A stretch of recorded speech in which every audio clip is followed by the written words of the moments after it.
That can go. That can go. Says we're on YouTube now. Okay.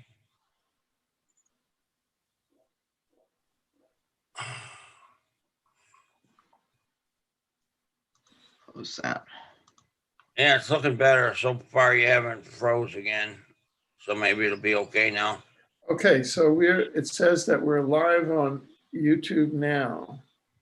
All right, go ahead and introduce us. Okay, so here we go.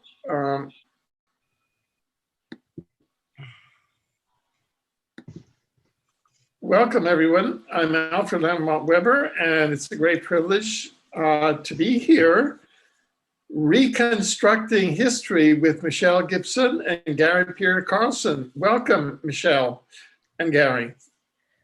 Thanks Hey, for having everybody. Yes, thank you. Yeah. Okay, so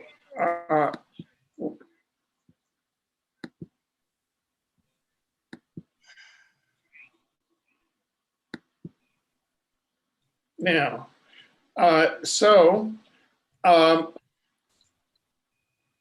I am going to turn it over to you, to the program, so that you can introduce us to reconstructing history and guide us here, because I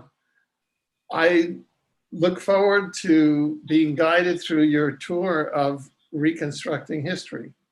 Okay.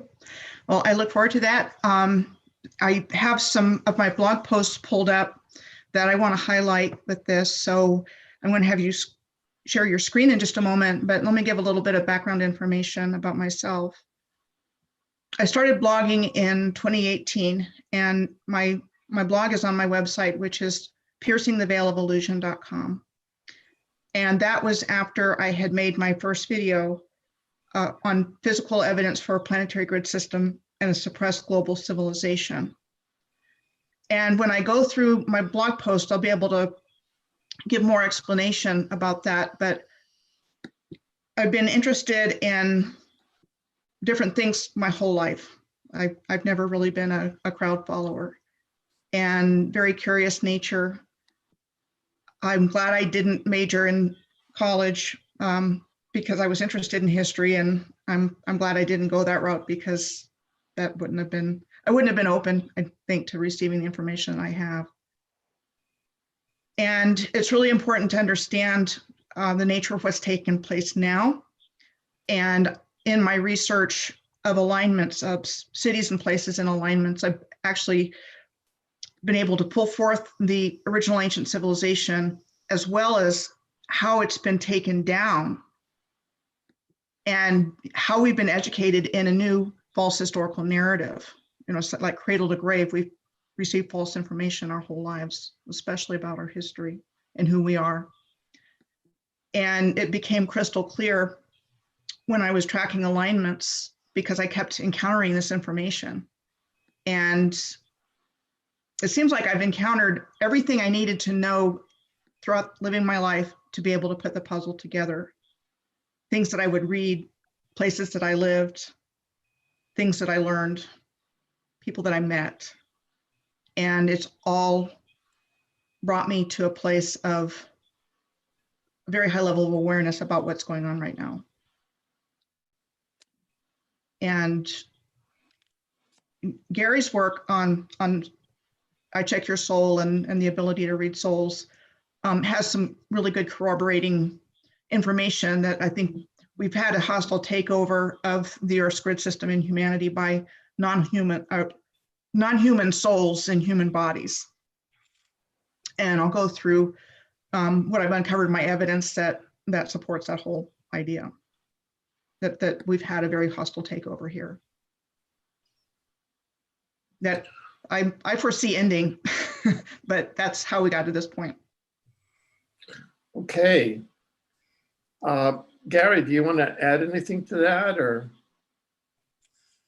Well, I can say that I get the reptilian souls in human bodies took off about 12,200 years ago. I'm told there was maybe 25 of them or so to start, all in female bodies. And when the female has children, the children always get a soul from the same group as the mother's soul, regardless of whether the father has a human soul or a reptilian soul. And so they just kept the lines going all through history that way. And I'm not sure how many there are now, but last I'm getting there's around 425,000 people that have human bodies and reptilian souls. And I'm getting that 88% of them have a draconian soul, and 12% of them have a lizard soul from a lizard people group. And draconians as a group are more evil than lizards.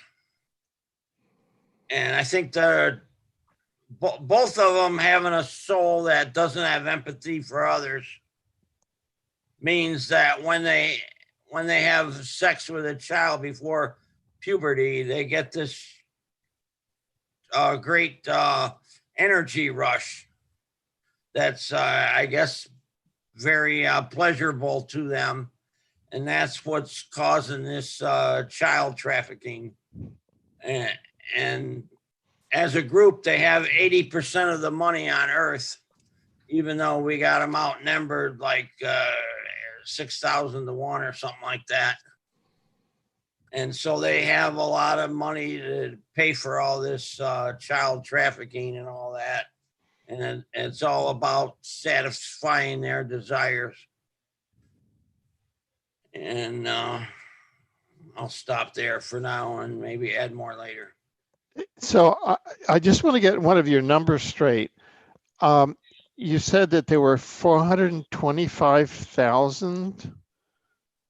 That's what I'm getting from my guides. Out of 7 billion humans, 7.5 only billion or something like that. Yeah, I can divide that if you want. only 425,000 are these kind of these invading souls, we would call it, or these occupying souls. Yes. Okay. So Michelle, could you kind of go back and reset the stage and tell us when exactly did this happen, and what was humanity before, and when did this happen, and when was this triggering event? What triggered this, and when did this happen exactly? Okay. So my research has been basically based on, my personal research has been based on an awareness of this original ancient civilization, which goes back to Lemuria and called Moorish. And that's the paradigm that I'm working from. They were master builders. They built everything according to sacred geometry. Everything's laid out according to sacred geometry around the earth. There was free energy. Everything was precisely placed. Everything was in alignment with heaven and earth. They created all of Earth's infrastructure to include all rail systems, above the earth, below the earth. Considerable evidence of plenty of infrastructure that's underground. And it was highly evolved. And I was going to cover the history piece in this panel, but I also have a lot of evidence gathered to show exactly why I believe this. And I've come to believe that there was a deliberately caused cataclysm, creating a flood of mud. And I will be going through some examples of that in this presentation. And that the controllers that we know of today that had a hand in causing it, were there shovel ready to start digging out enough of the infrastructure to restart civilization. Now, there's a lot more mud flood researchers looking at this infrastructure and this event than the exact work that I'm doing with regards to the Moors and the history piece and following alignments. So there's a number of different causes out there speculated for what could have caused the mud flood. I will be covering how I came to the conclusion that there was a rip in this fabric of space-time created around 1740, 1741 in our timeline. I have speculated that it was caused by the Philadelphia experiment. And I go through different places where I truly don't believe that is out in left field. I think it was a causal factor, because what I landed on solidly is that there was a 3D time loop created between 1492 and 1942, and 1717 is the midpoint year. And there's 450 years, I believe. I'm going to be covering this, so I'll be able to go back and, circle around and pick that up again. And that the beginning of the new reset historical timeline, the official beginning of it, was the 1851 Crystal Palace exhibition in London. That was the kickoff. But there was a lot of activity before then and after that, especially in the 19th century and probably even the early 20th century, around resetting the civilization so it could be turned into something that could then be controlled and us controllable. And how they managed to suck up all the wealth, the 80% that Gary talked about or more, how they did that. How did they do that? And that's what my research has led me to. And again, I'm going to go through some of my blog posts to show that. Great. So just to recapitulate, what you're saying is that this system, this kind of inner takeover of these souls, dates back to around 1740 to 1741.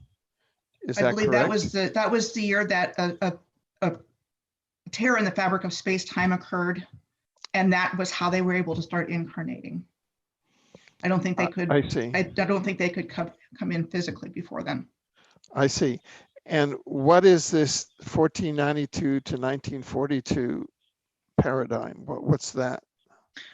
So let's call that the boundary years of a time loop in the shape of a figure 8, with 1717 being the midpoint year of that. That they reset everything according to that, and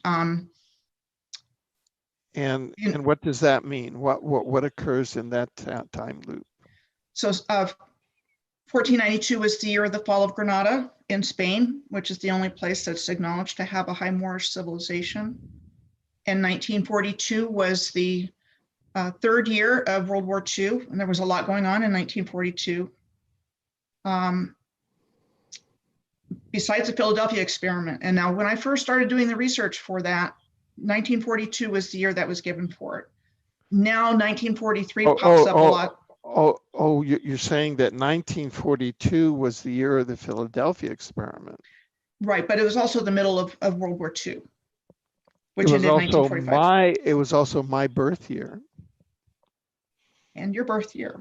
I remember. No, I mean, I'm just saying, it was my birth year. Interesting. Like, why was I born in 42? I always wondered about that. I was born on Sunday, the feast day of Mary, Help of Christians. So, yeah. And what does 1851 have to do with it then? So 1851 was the year of the Crystal Palace exhibition, right, which took place between May and December of that year. And there's an impossible timeline that they've said that they built it in like 9 months. All these technical wonders that were showcased. And I've really come to the conclusion that these world fairs, especially the ones between 1851 and 1950, they were showcasing the wonders of the original civilization before they were destroyed or hidden away. I see. And I see. 1851 was the beginning of that. So that the elites always knew this, and they're just kind of showcasing this. Right. So They that, didn't do it. They claimed credit for it. yeah, they gave credit cards so that Victoria and Albert would have known this. Is that what you're saying? Absolutely. Their fingerprints are all over everything. Or all over everything? Yeah. Okay. Victorian era, so to speak. Oh, okay. And you have this written someplace which you're going to demonstrate to us now. Correct. Oh, good. Wow. Amazing. I wouldn't say it if I couldn't back up why I believe it. Okay, now before we launch into that, I have a one question. And what is 2020 in all of this? Perfect vision. 2020. Because- Yeah. Because 2020 is the year of the great pandemic. So what is 2020 in all of this? If anything, or is it just another year? I think it's the start of the Great Awakening, I see. Okay. or the acceleration of the Great Awakening. I mean, there's been a number of people that have been awake for a while going, hurry up. I see. Do something Okay. about this. I've been waiting for this for 9 years, but now, it's clear what the controllers' plans were, how they were planning on taking over everything, taking over us, limiting us, Right. and up until last year, it's like, okay, well, I know they have bad plans, but how are they going to do that? Well, we've all had this painful experiential lesson as to exactly how they plan to do it.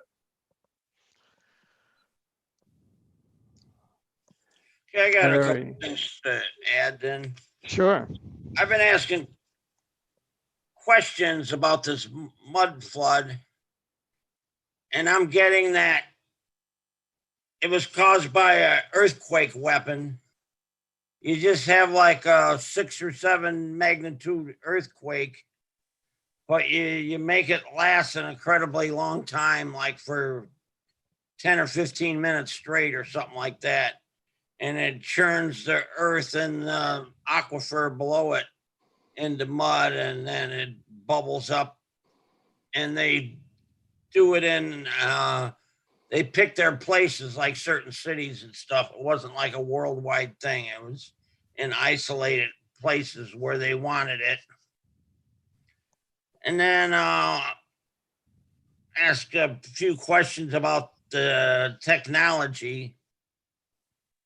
First of all, I get that humanity rose to technology and then got knocked down by cataclysm 6 times. And this is like the 7th time we rose to technology. But I'm getting they had electricity in the past, but this is the first time we invented the electric motor and the radio. Before that, they didn't have that, but they might have had other things we don't have now, like they could take these giant blocks and use some kind of sound to make them real light and mushy so that they could build the pyramids and all these megalith things that way. And then you were talking about the money. I'm getting they got 80% of the money, which they got mostly in the last 100 years or so, because they're the ones control the printing of the money. They own the central banks. And they own about 20% of everything. I'm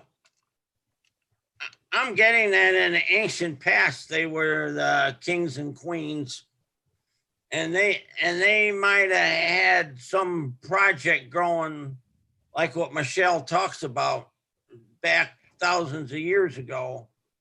And they blasted everybody and tried to redo history and start over, and it didn't work out, and they did it again and again. And back in like the 16 or 1700s is their new latest project of taking over humanity.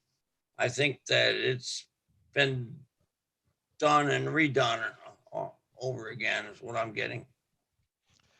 Well, Like Alexander the Great and Genghis Khan, I'm getting that those people had reptilian souls, and some of the leaders in Egypt did. I don't think they had a high population back then, though. They just had a few key people, and they had their draconians walking the earth to put them in their positions of power. And now the draconians don't walk the earth, but their population is higher, and they use technology to control the world, which they couldn't do before. All right, go ahead, Alfred. well, if what Michelle is saying, that it was the tear in space-time in 1942 or thereabouts with the Philadelphia experiment that allowed some incarnation sort of input, so that the number of these souls exploded to 425,000, Yeah, which is the new number. That really says that the function of the Second World War, and specifically of the Nazis, was to create that and to funnel that in through the Third Reich. Is that the point? Or I'll be covering that when I'm going through this. oh, good. So that I'm on the right tracks, but I don't want to accelerate the narrative too much. So over to you, if you want to share the screen or Yes, please. whatever. Okay. Yes, please. Yeah. Go ahead.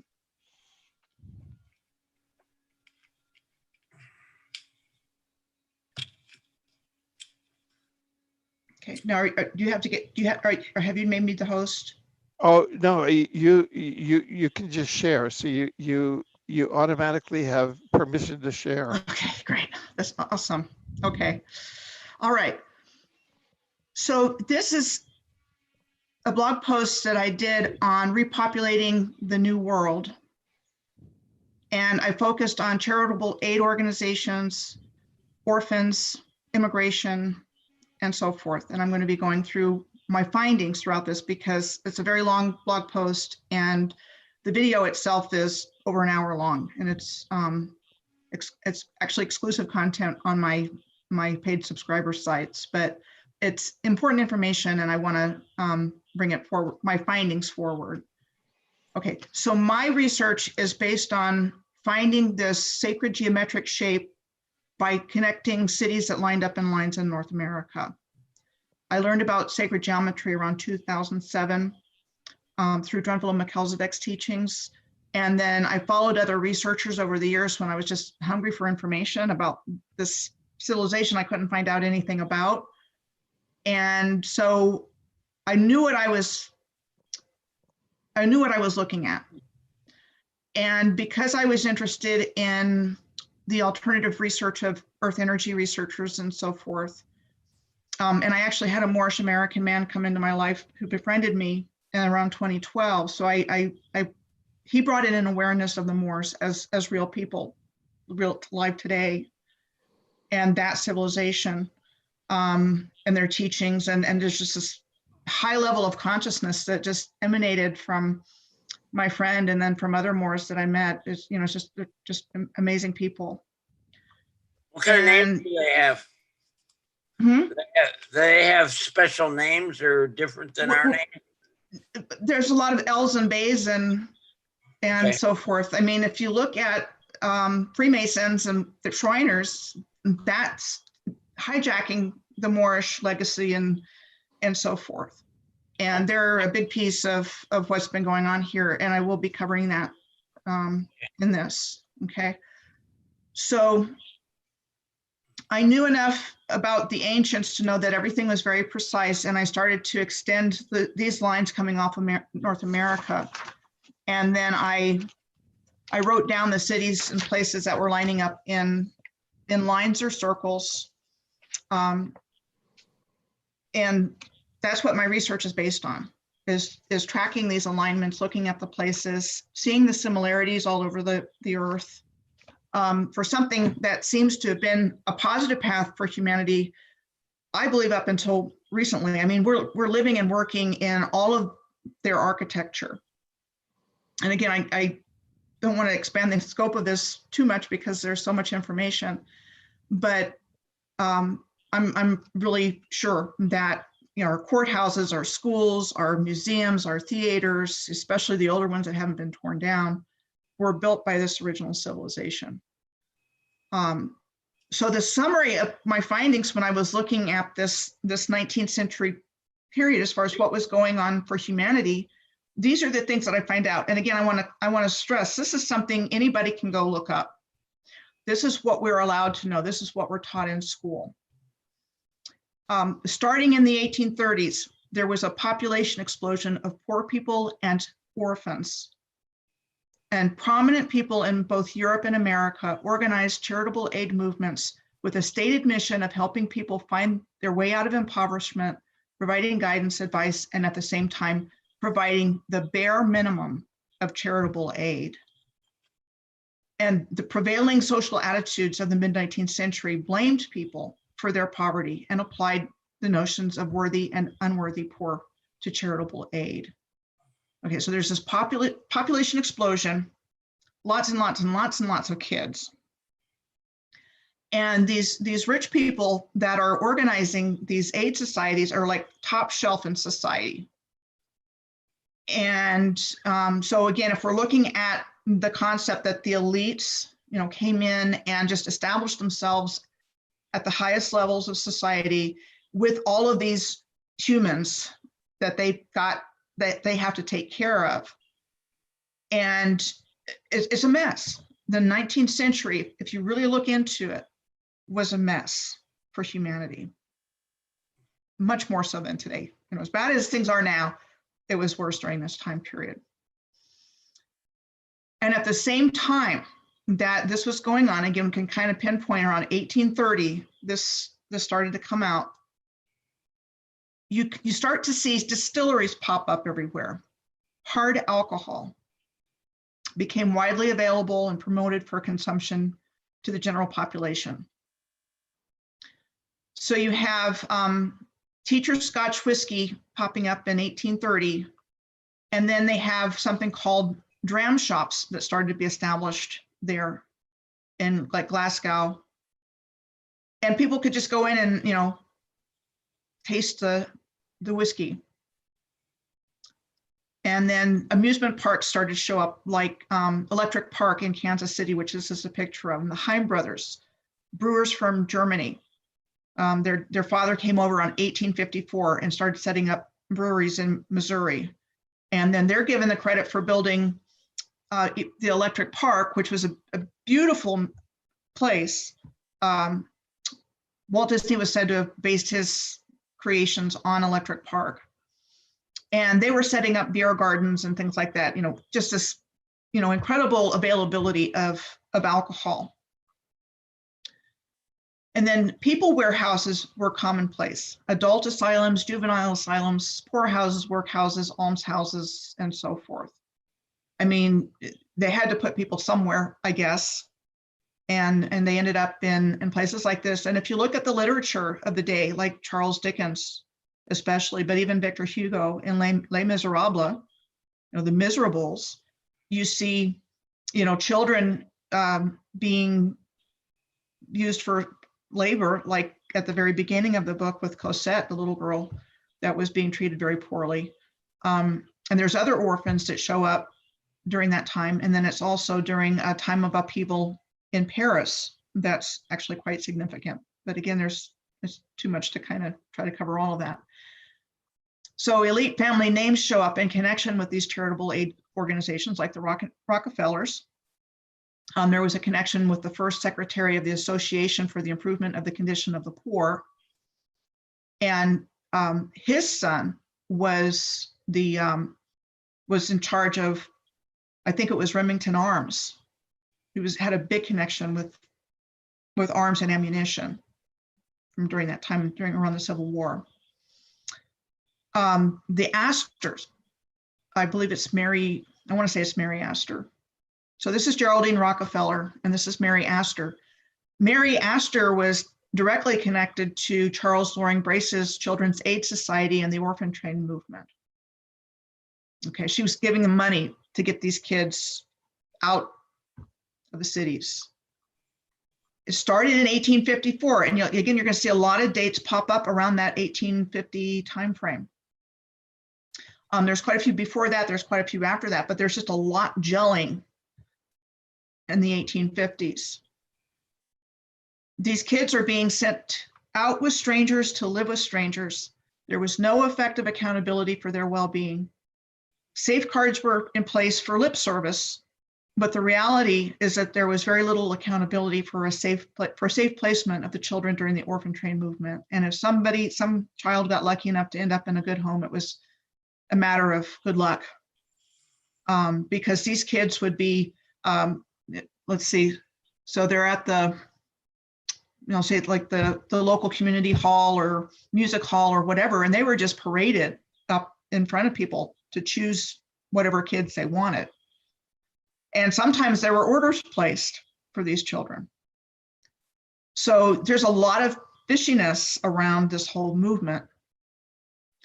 But again, it's something that, if we see it maybe on television every once in a while. I think there was a made-for-TV movie a couple of years ago. But I think this was the beginning of the child trafficking movement. The first juvenile reformatory was established in 1825, and there were a lot of reasons given for the causes of pauperism,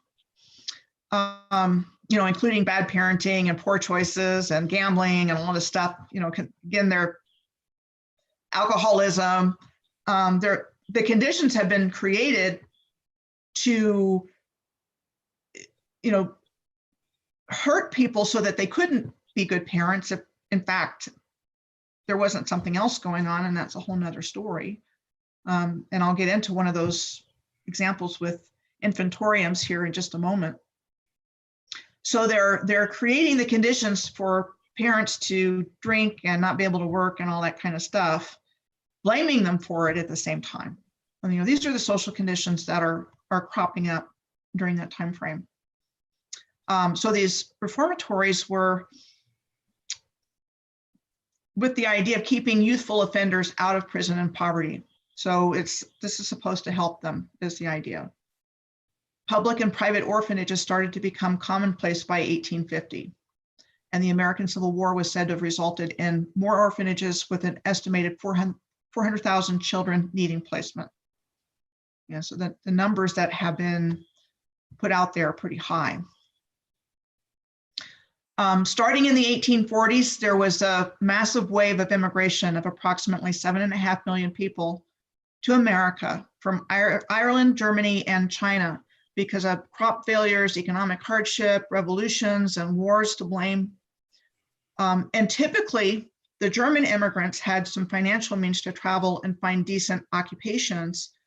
However, the Irish and Chinese immigrants typically arrived with nothing and ended up taking menial and manual labor jobs, paid hardly anything, doing whatever they could for these low wages. And so that was the case with the Irish and Chinese, and later with the Italians. What's interesting with the Germans is that I'm finding Germans cropping up all throughout the history that I'm looking at, especially in North America. Like I said, coming over and establishing breweries, department stores, beet factories, sugar beet factories. I found several German references, tracking and alignments. I found a German colonization effort in the Republic of Texas in the 1830s, 1840s. The Republic of Texas existed for about 10 years. So it was during that time. These German nobles got together and they were looking at sending German citizens over to establish this colony. And there are several places, several cities. And we're told that that effort stopped because they ran out of money. But I just found lots of examples of German communities in the heartlands where they did very well, very wealthy people. So, that's a whole nother thread as well. Okay, so, with the whole idea of the mud flood, there's definitely some interesting pictures out there that you can find. And this is supposed to be San Francisco around 1851. And where you see the slanting road there is typically what people look at when studying the subject of mud flood, because there's uneven entrances, there's windows at ground level. It's not level at all, so there's just a lot of questions about that. And then this is supposed to have been in like the early 1900s. And I want to say one is Pittsburgh. And off the top of my head, I can't remember what the other one is. It's in, actually, I can go back here. I can look.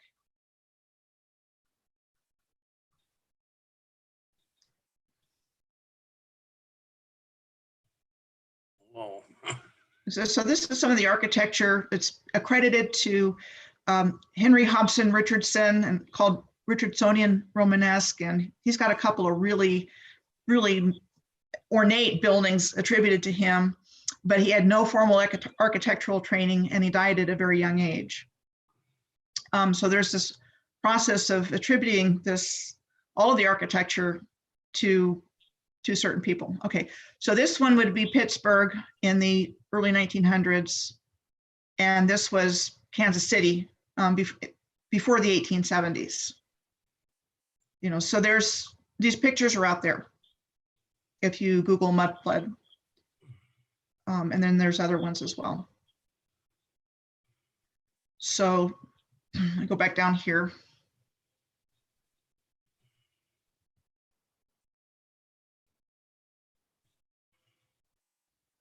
This is a courthouse in my mom's hometown that was said to have been built and opened in 1909. And courthouses are a big indicator that the style of architecture doesn't match what we're taught we were capable of at the time. So that was supposed to have been done in 1909 with these big huge columns, and you can find this style of architecture literally all over the world. In places you wouldn't expect to find it. Okay, so let me get back down to where I was. I'm getting that was done by humans rather than the reptilian soul people. Yeah, I think that it would have been done before what I think was the event where they came in and started to incarnate. So between 1896 and 1942, infantoriums displaying premature newborns in incubators became popular as sideshow attractions at world fairs, at fairs in general. And what we're taught is that this was a healthcare for newborns during that time, not hospitals, but these infantoriums. And I have to say a big red flag goes up for me with what this was really actually all about. I don't think it was about healthcare whatsoever.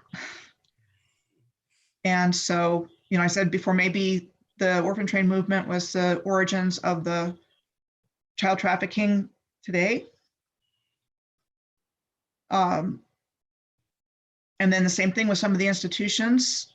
Was there something else going on besides providing the care for parentless children? Maybe not in all cases, but there's certainly examples out there in our time of places where that was suspected to be the case, even though it's like vehemently denied, is still out there. As soon as the infantorium program ended, Margaret Sanger's American Birth Control League became known as Planned Parenthood, or, okay, yeah, the name, so Margaret Sanger's 1921 American Birth Control League became known as Planned Parenthood in 1942. Okay. So this is the man that nobody knows if he was a doctor for real or not, but he was the one that spearheaded the infantorium issue. And then you have, I talked about the Opium Wars earlier in here and how that was going on around, I think, between 1839 and 1842, where there was clearly manipulation going on in China with the British that gave their blessing to the illegal raising of opium in Bangladesh. And that after the treaty was signed, I want to say it was the Treaty of Nanking or Nanjing, same place, but it has different spellings. It was shortly after that that opium dens sprung up everywhere. So again, you've got, you know, the alcohol that's starting to come out during this time period. You're getting opium dens coming out. You know, you get people that are like neutralized and addicted to these substances. And that's all popping up during this time, you know, and it's why? Why is that going on? And so had to end it, and we are asleep no more. But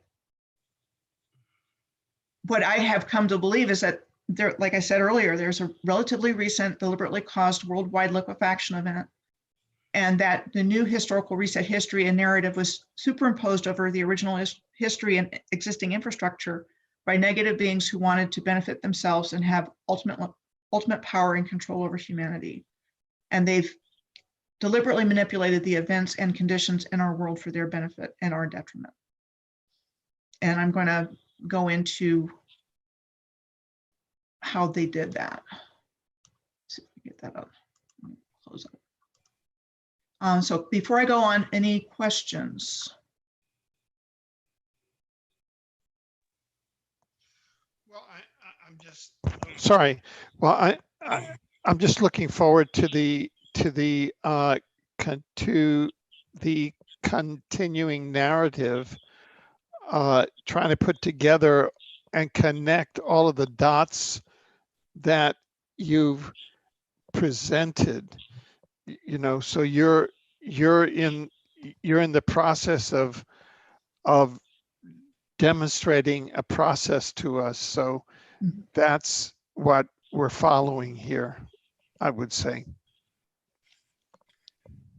Do you think this mud flood just happened in certain cities?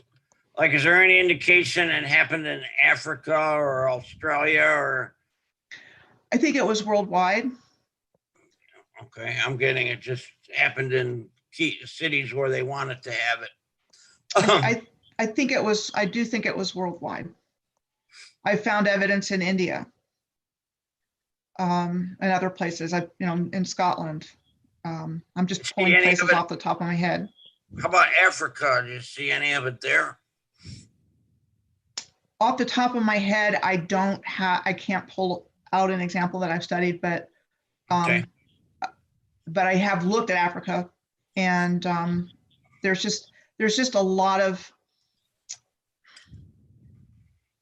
it's out there if you know what to look for. And how do you wipe this advanced civilization off the face of the earth completely from our memory banks when they were so advanced that they were, they're just amazing beings, and have nobody have any recollection except for the Moors themselves?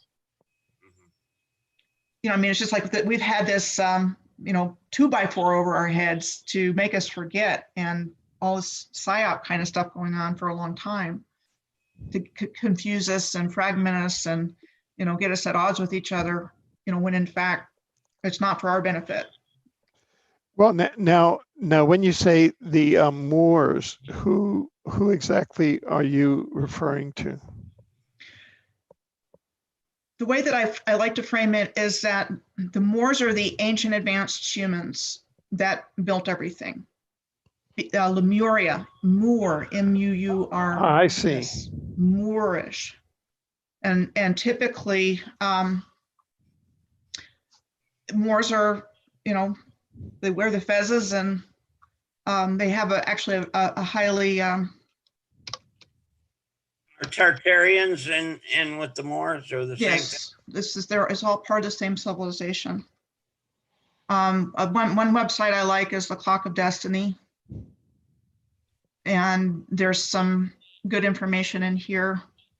I think organized religions came in with the hijack. What we know is organized religion. I think the teachings were there. All the teachings that have come down to us were about how humanity could connect with our higher selves, and that Islam is like, I self-law am master. It's learning how to master our spirit in physical form, and is a much broader connection to the universe in general. But the controllers just split everything out and then proceeded to divide humanity by religion. And all of these symbols here are connected to the Moors originally. So they've been given different meanings for different groups. So what you're saying is that what you're defining as the Moors is not Islam as we know it, Right. modern Islam and the Quran, etc. It's a different entity. Islam just used more symbols along the way, So they used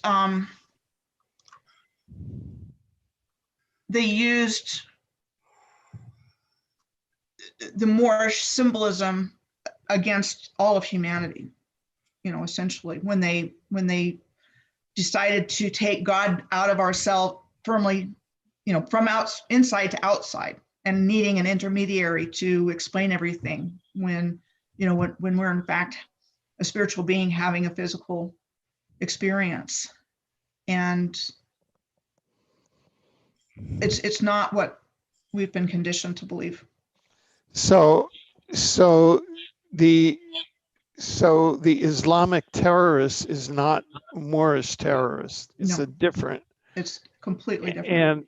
And Islam as we know it now is not the Moorish. No. That's correct. Yeah. And so what would the Moorish be? What is that? What is the origin of the Moorish? So it would be more along the lines of what you would think of as Hindu or Buddhist. And an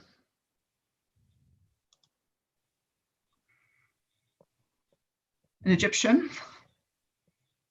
They probably had pieces of all those societies. I'm getting that. And learning how to raise Kundalini and access our higher abilities. Now, when you had the Moorish occupation of Spain, what was that? The Moors were all over the world.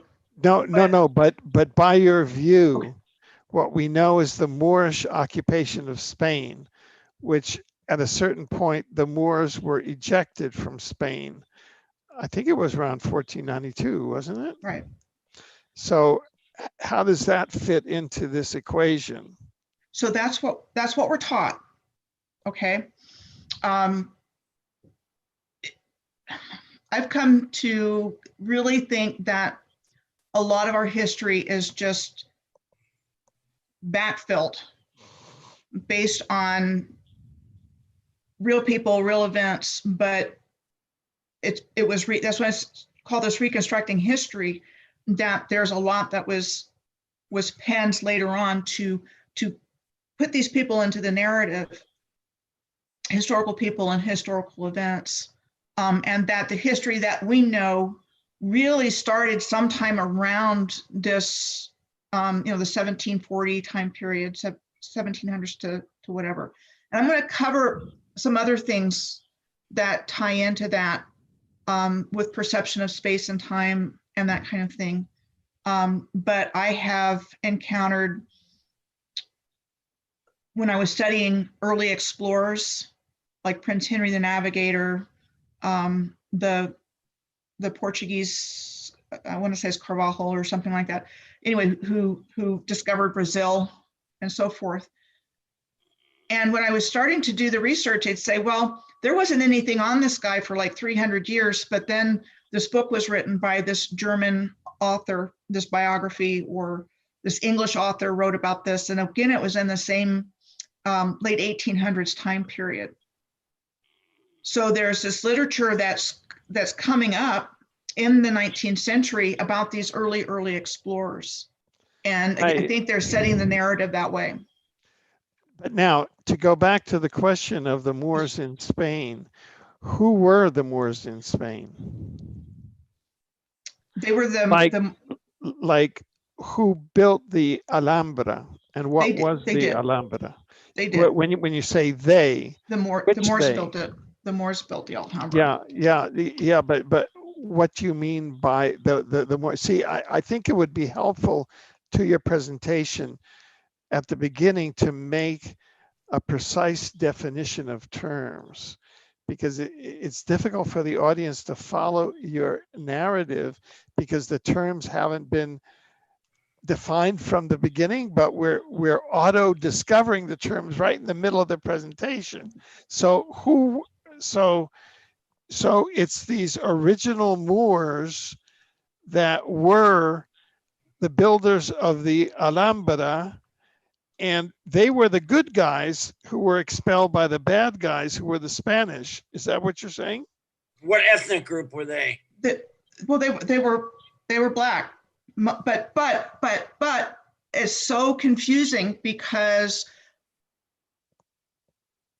there's just not a lot of information in terms of exactly how, what happened to the races. Were they all black? I don't know.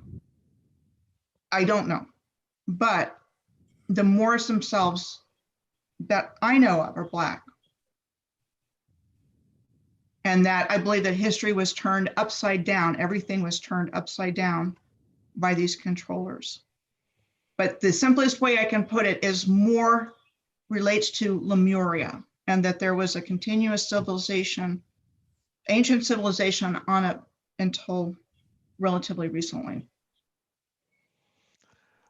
And that there's been a lot of historical whitewashing done. So you think Lemuria was black people?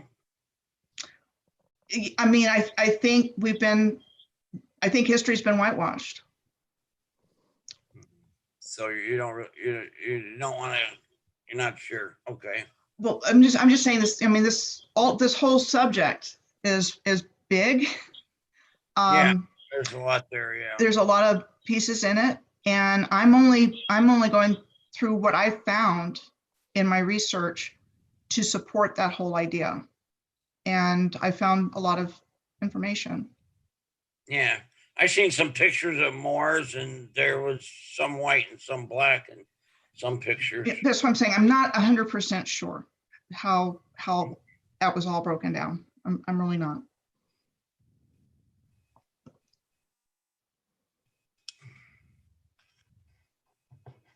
So you're not sure the ethnic group of the builders. Well, no, I'm sure that they were black. I just am not sure what the distribution was. If there were some black, some white, some yellow, some purple. I mean, I don't know. Okay. It's not real important, I guess. I'm getting that people with reptilian souls started Christianity and Islam religions, and they took over Hindu and Buddhist, but didn't start them. And the same for like Zoroaster and some of these other religions.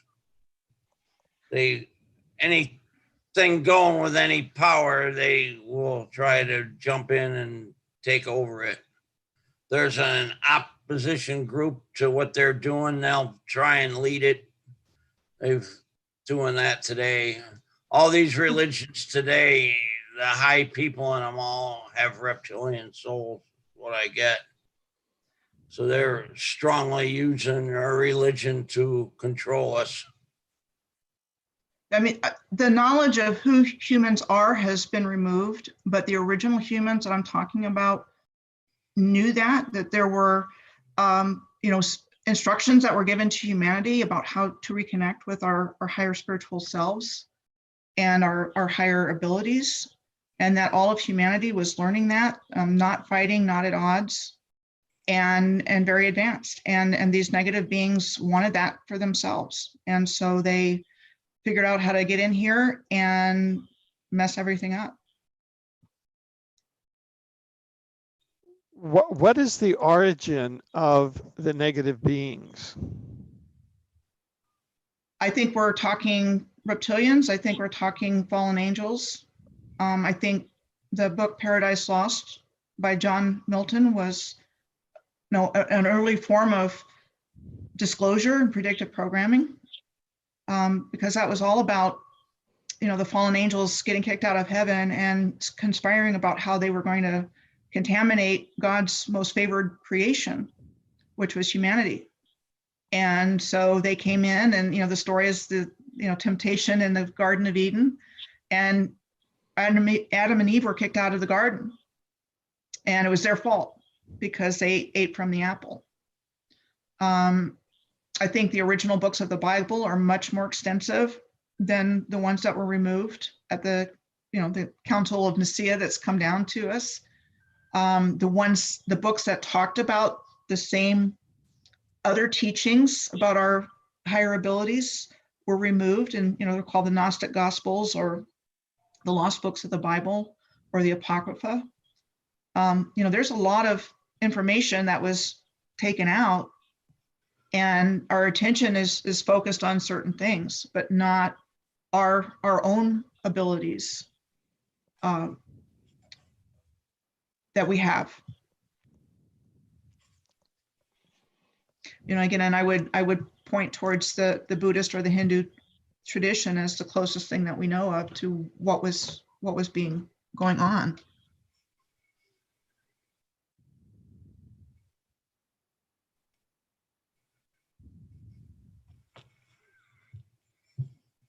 Okay. Yeah, I can agree with that. So if I may, Alfred, I want to kind of go into this next one from a piece on Who Are the Nazis Really? Yeah, please do. Okay. So the Holy Roman Empire were the Habsburgs.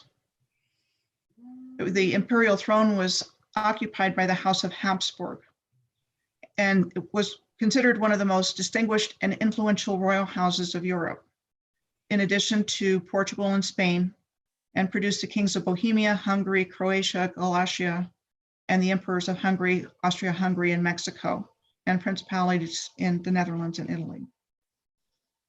Very powerful. This was the daughter of King James the Sixth of Scotland and First of England, and that would be the King James version of the Bible, King James. And her name was Elizabeth of Bohemia. And she was the wife of Frederick V. And it was through their marriage that the Hanoverian house came, which would have been George I. And that's significant because the Hanoverians originated from the line of Stuart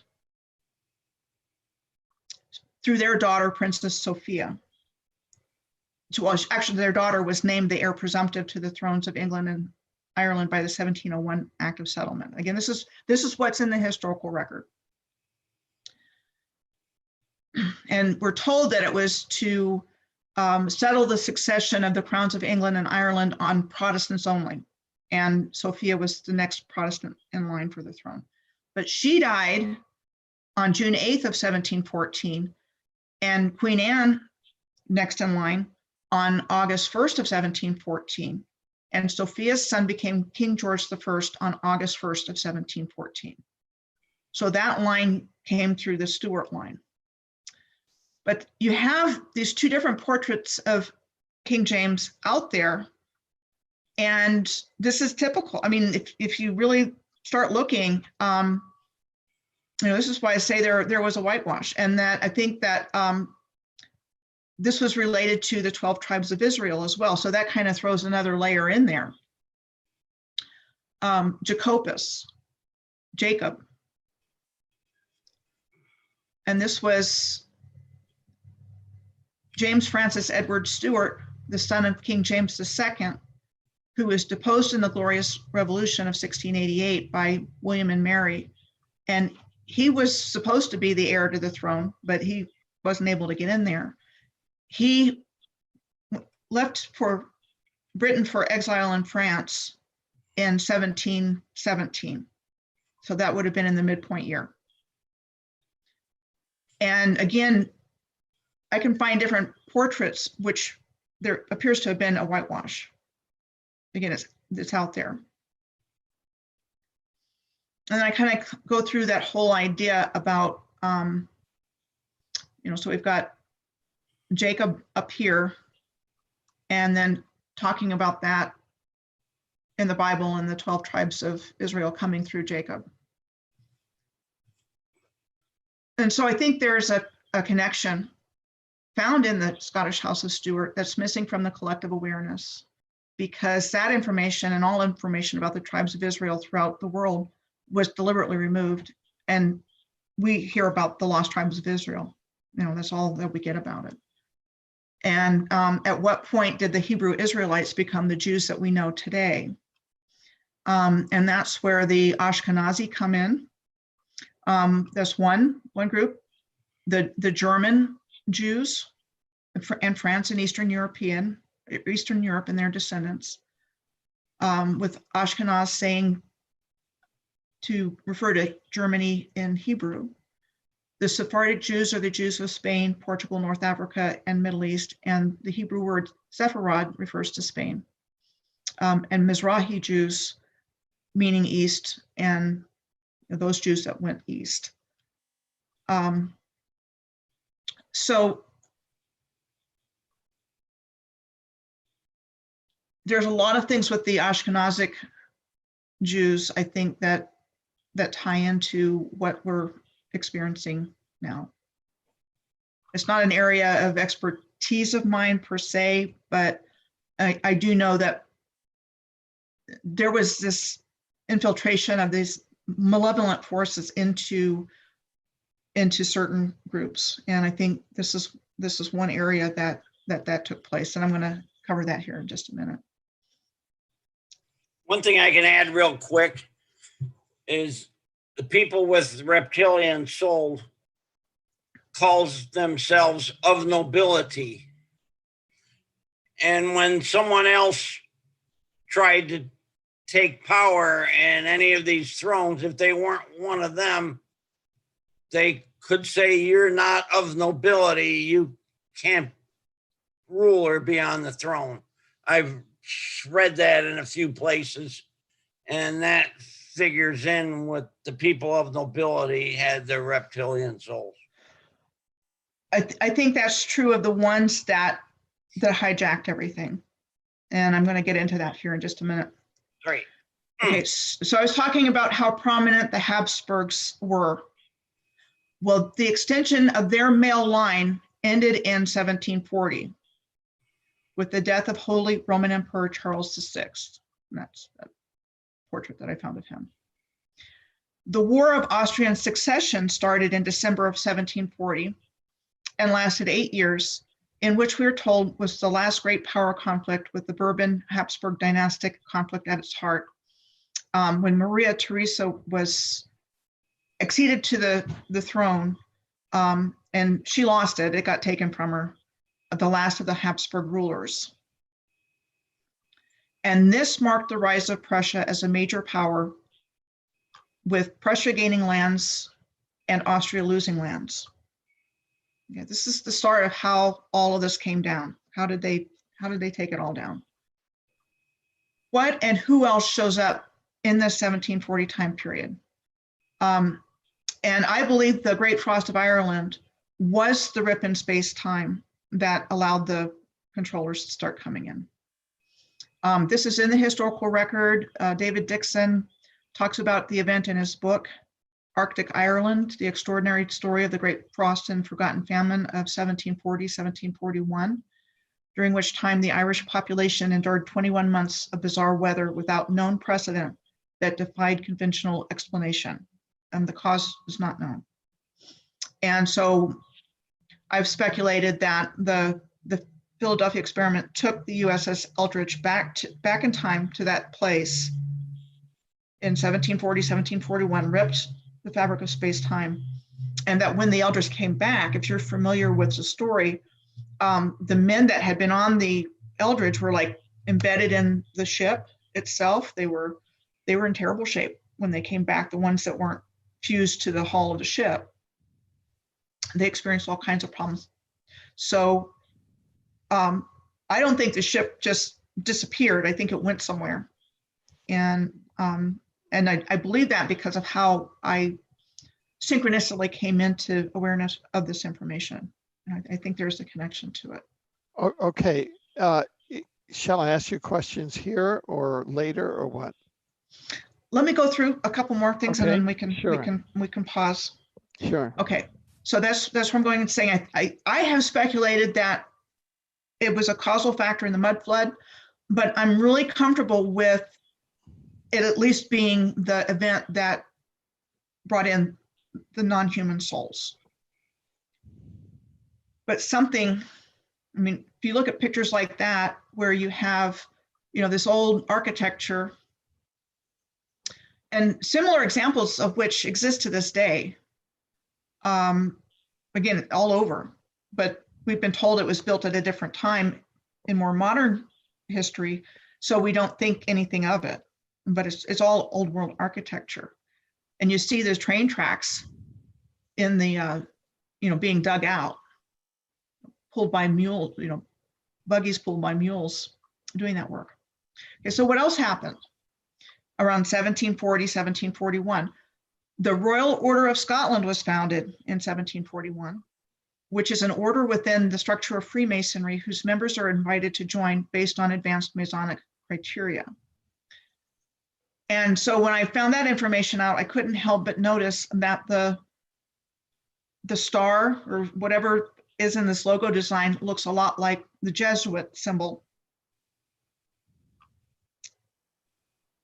Let's say the sun rays, because they both resemble the black sun symbol.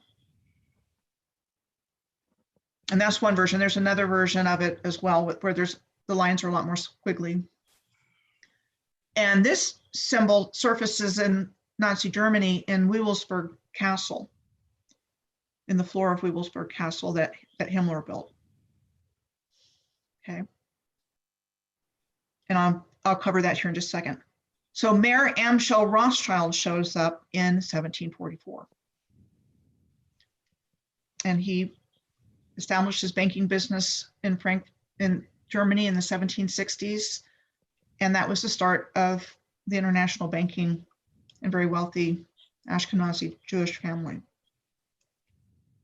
And then his son Nathan was sent to England, and he established a bank in the city of London in 1804. And then the city of London is the primary central business district of London, and all of the major banks today operate from the city. And the Queen herself has to have permission to go there. And again, if you look at this map, the city of London, one Moorgate Place just kind of pops out. The name is found in many different places.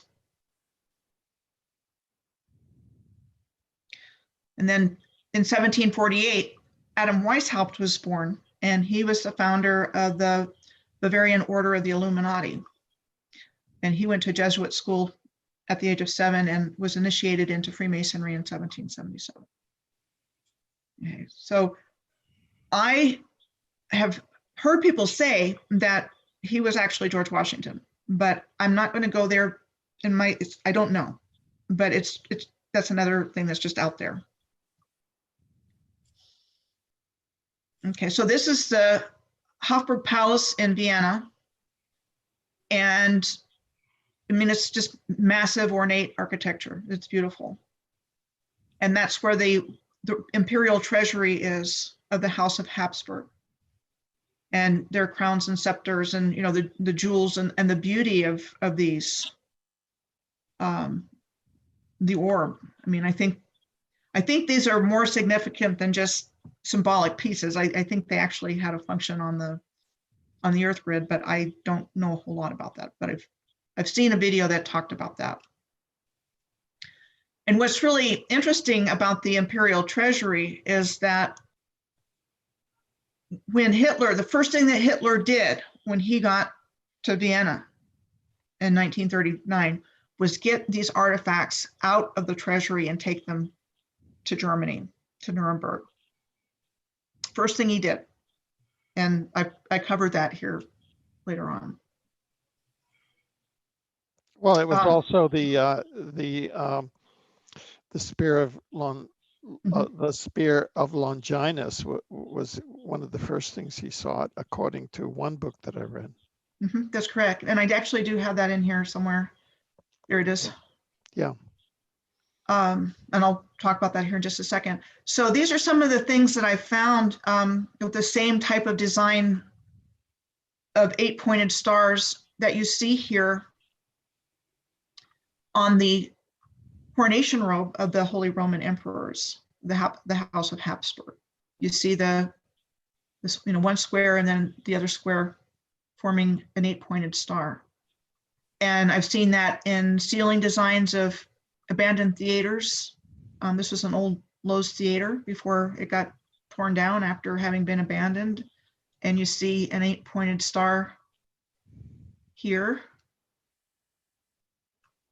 But then you also see it in Iran, in the largest mosque in the world by area, which is the Imam Riza Shrine in Mashhad, Iran.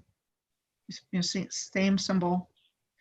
You see it in Pakistan at the Lahore, at the Shalimar Gardens at the Lahore Fort, right there. And another name of the 1851 Great Exhibition, the Crystal Palace, is the Great Shalimar. That was the first time I looked this up, was, oh, I wonder what that is all about.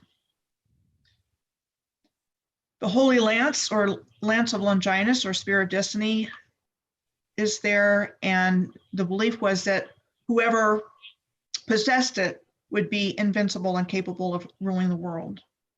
And that it was the lance that the Roman centurion Longinus used to pierce Jesus's side when he was on the cross. There are other spears of destiny in different places, but this one is, I think, particularly well known for its connection to Hitler. Okay, so again, with the question of how did they dismantle the original civilization?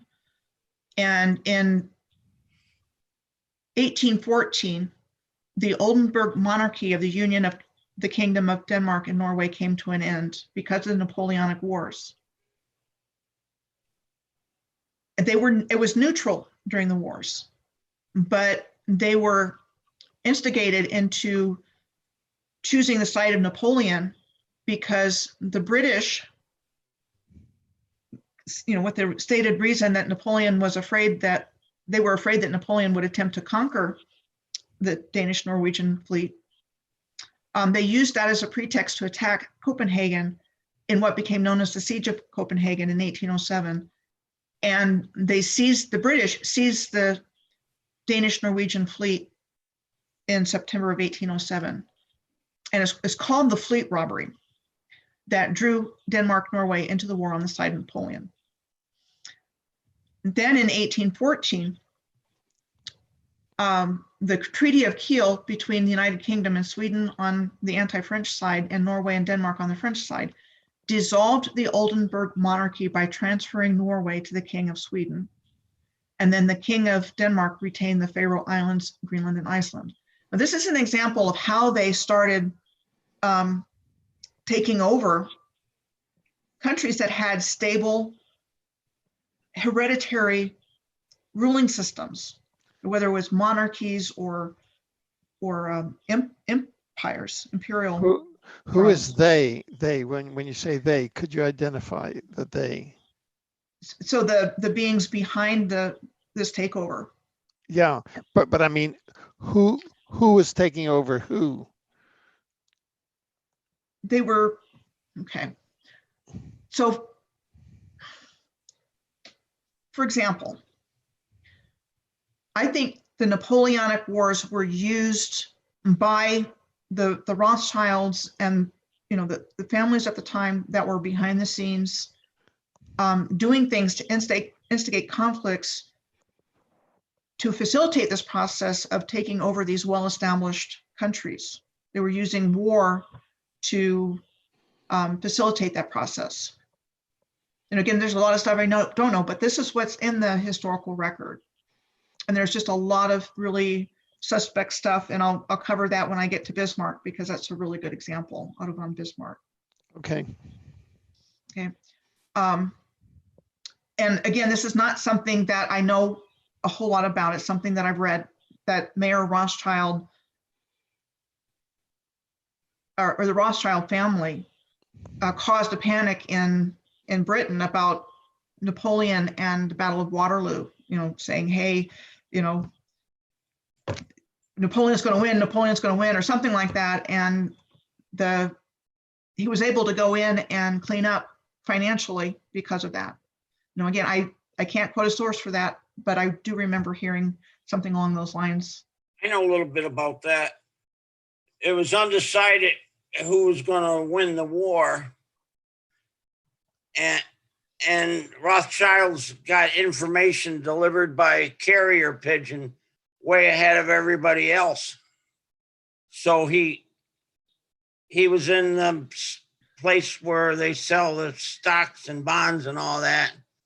And it was bad for England if Napoleon won the war.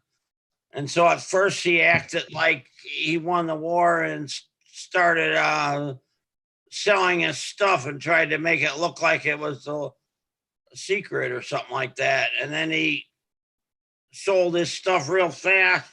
And then everybody else started selling their stuff, figuring that it was going to be worthless. And then he had and then when the prices got real low, just a few percent of what they were initially worth, he had all his agents buy up everything.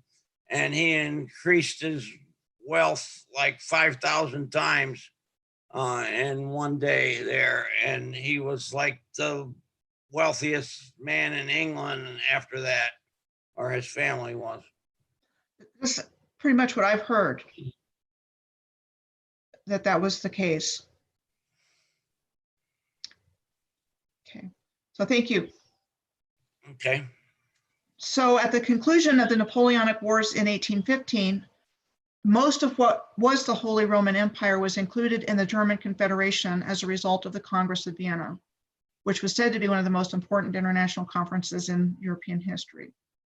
So as a meeting of ambassadors of European states in Vienna between 1814 and 1815 to remake Europe after the downfall of Napoleon, with the stated goal of resizing the main powers so they could balance each other and in this way remain at peace and not simply restore old boundaries. So this is the concept about balance of power diplomacy, which is at the root of a lot of conflicts during the 19th and 20th centuries. And Prussia, Austria, and Russia made major territorial gains as a result of the Congress of Vienna. This is interesting because most of the discussions took place in informal face-to-face sessions among the ambassadors of Austria, Britain, France, Russia, and sometimes Prussia, with limited or no participation by other delegates. And so the Congress of Vienna never met in plenary session, which means a session in which all members of all parties are able to attend. So they're excluding other countries from participating. They're deciding amongst the great powers who's going to get what, making all these deals with each other. And then the Rothschilds purchased Jerusalem in 1829, and then they subsequently acquired considerable land in Palestine in the 1800s and early 1900s. Okay, so that's significant. Just need a homeland. Where are they going to go?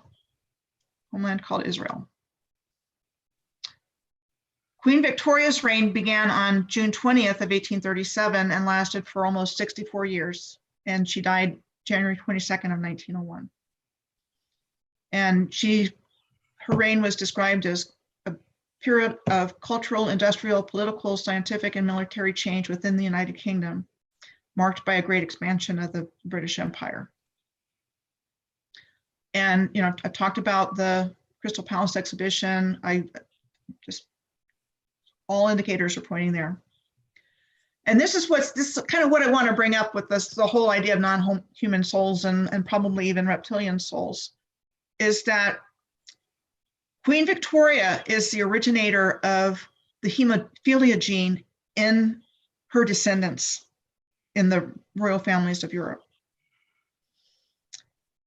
And it was considered to be a spontaneous mutation. So she didn't have hemophilia herself, but a number of her descendants did. And I don't know if you can tell or not, but the ones here outlined in red with the red type are her descendants that had hemophilia, one of which was Alexei Nikolaevich of Russia, which had such huge implications for Russia in the early 1900s, with Rasputin and all of that, and how he came in to have a lot of power. So it wasn't inconsequential. So I guess part of me bringing this in is why is this problem coming up with blood clotting in her descendants that didn't exist before? And I think we've been told that it was because of the inbreeding of the royal families. They wouldn't marry outside of their bloodlines. But I definitely wonder if there's another explanation for having this issue with blood clotting. They had to always pick a woman that had a reptilian soul. I can add something a little more if you could go back to those maps of Israel there. Okay, when they created Israel, it was done through the United Nations. And even though the Palestinians had a higher population than the Jews, as you know, the United Nations is controlled by people with reptilian souls. And so they split up Israel about 60-40, where the Jews got around 60% of the land. And as I say on my website and other places, about 41% of the people with reptilian souls identify as Jewish. So Israel has maybe the highest percentage population of reptilians as any country. And they initially decided that they're going to try to take all this land and kick the Palestinians out. And as you can see, each 10 years, it shows how the Palestinians got less and less land. There in the yellow. Before it started, they had all the land, and then the Jews came and they showed a little land, and then the United Nations came in, and you can see the green is the Jews. They got over half. And every 10 years, by using terrorism and war and killing and all that, they've knocked it down to, you can see the latest there, where they have looks like to me over 80%. Okay, that's about it on that. Yeah. Well, there's a document out there that we're told is a forgery, but it's called the Protocols of the Learned Elders of Zion, if you've Mhm. heard of it before. Yeah, And it was supposed to be talking about a Jewish plan to dominate the world. And I just want to be careful because it's not what we're talking about is not about individual, people within a religion. I mean, we've all been lied to about a lot of things, and so by tampering with our spirituality and our spiritual beliefs, it's not a broad brush is she really talking statement about, by any stretch of the imagination. It's not saying, but it's within certain groups and people that there was this infiltration. I think for a reason, that the whole idea of the children of Israel being God's children, and kind of taking over that identity from the real children of Israel, of which involves the whole of humanity, with human souls. so that document's kind of about people with reptilian souls, but they don't want to say that, of course. They want to keep that fact a secret, that anybody in humanity doesn't have a human soul. They don't want to let that out. And even though I tell everybody, people have trouble accepting that or repeating it. Alfred's about the only one with a voice on the internet that is willing to repeat that I keep saying, or that I came up with. Go ahead. Alfred, do you have anything before I go on? You're muted. Well, I'm just following I'm following the presentation here, and I just want to let you make your case rather than be that much of an interrupter. So please continue. Okay. So in the 1840s, the Emperor of Brazil, Pedro II, issued an imperial decree ordering the construction of a settlement to be formed at Petropolis with the arrival of German immigrants. So we have Germans again. And it's a German colonized mountain town, 42 miles or 68 kilometers north of Rio de Janeiro. So this is a structure in Petropolis, which I thought was really interesting. Massive. And then, what's this blue globe doing up here? What's going on there? Again, I think it's what people call antiquitech, that these buildings built by the original civilization were serving some kind of function on the Earth's grid system, and intrinsically connected to each other. Canals are another thing. I mean, canals all over the Earth.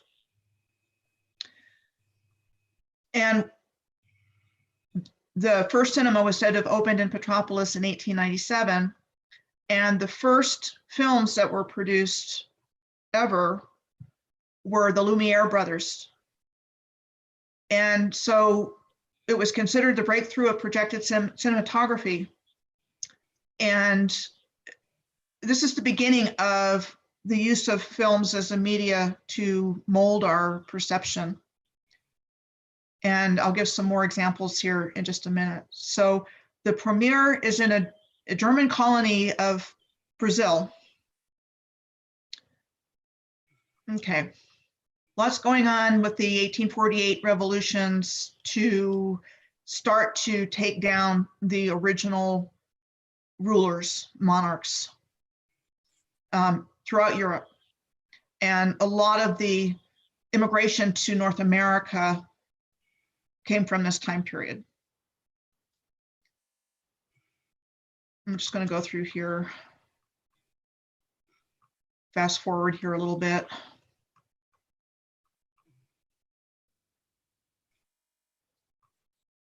Oh, this is interesting. Let me stop here for a second. Okay.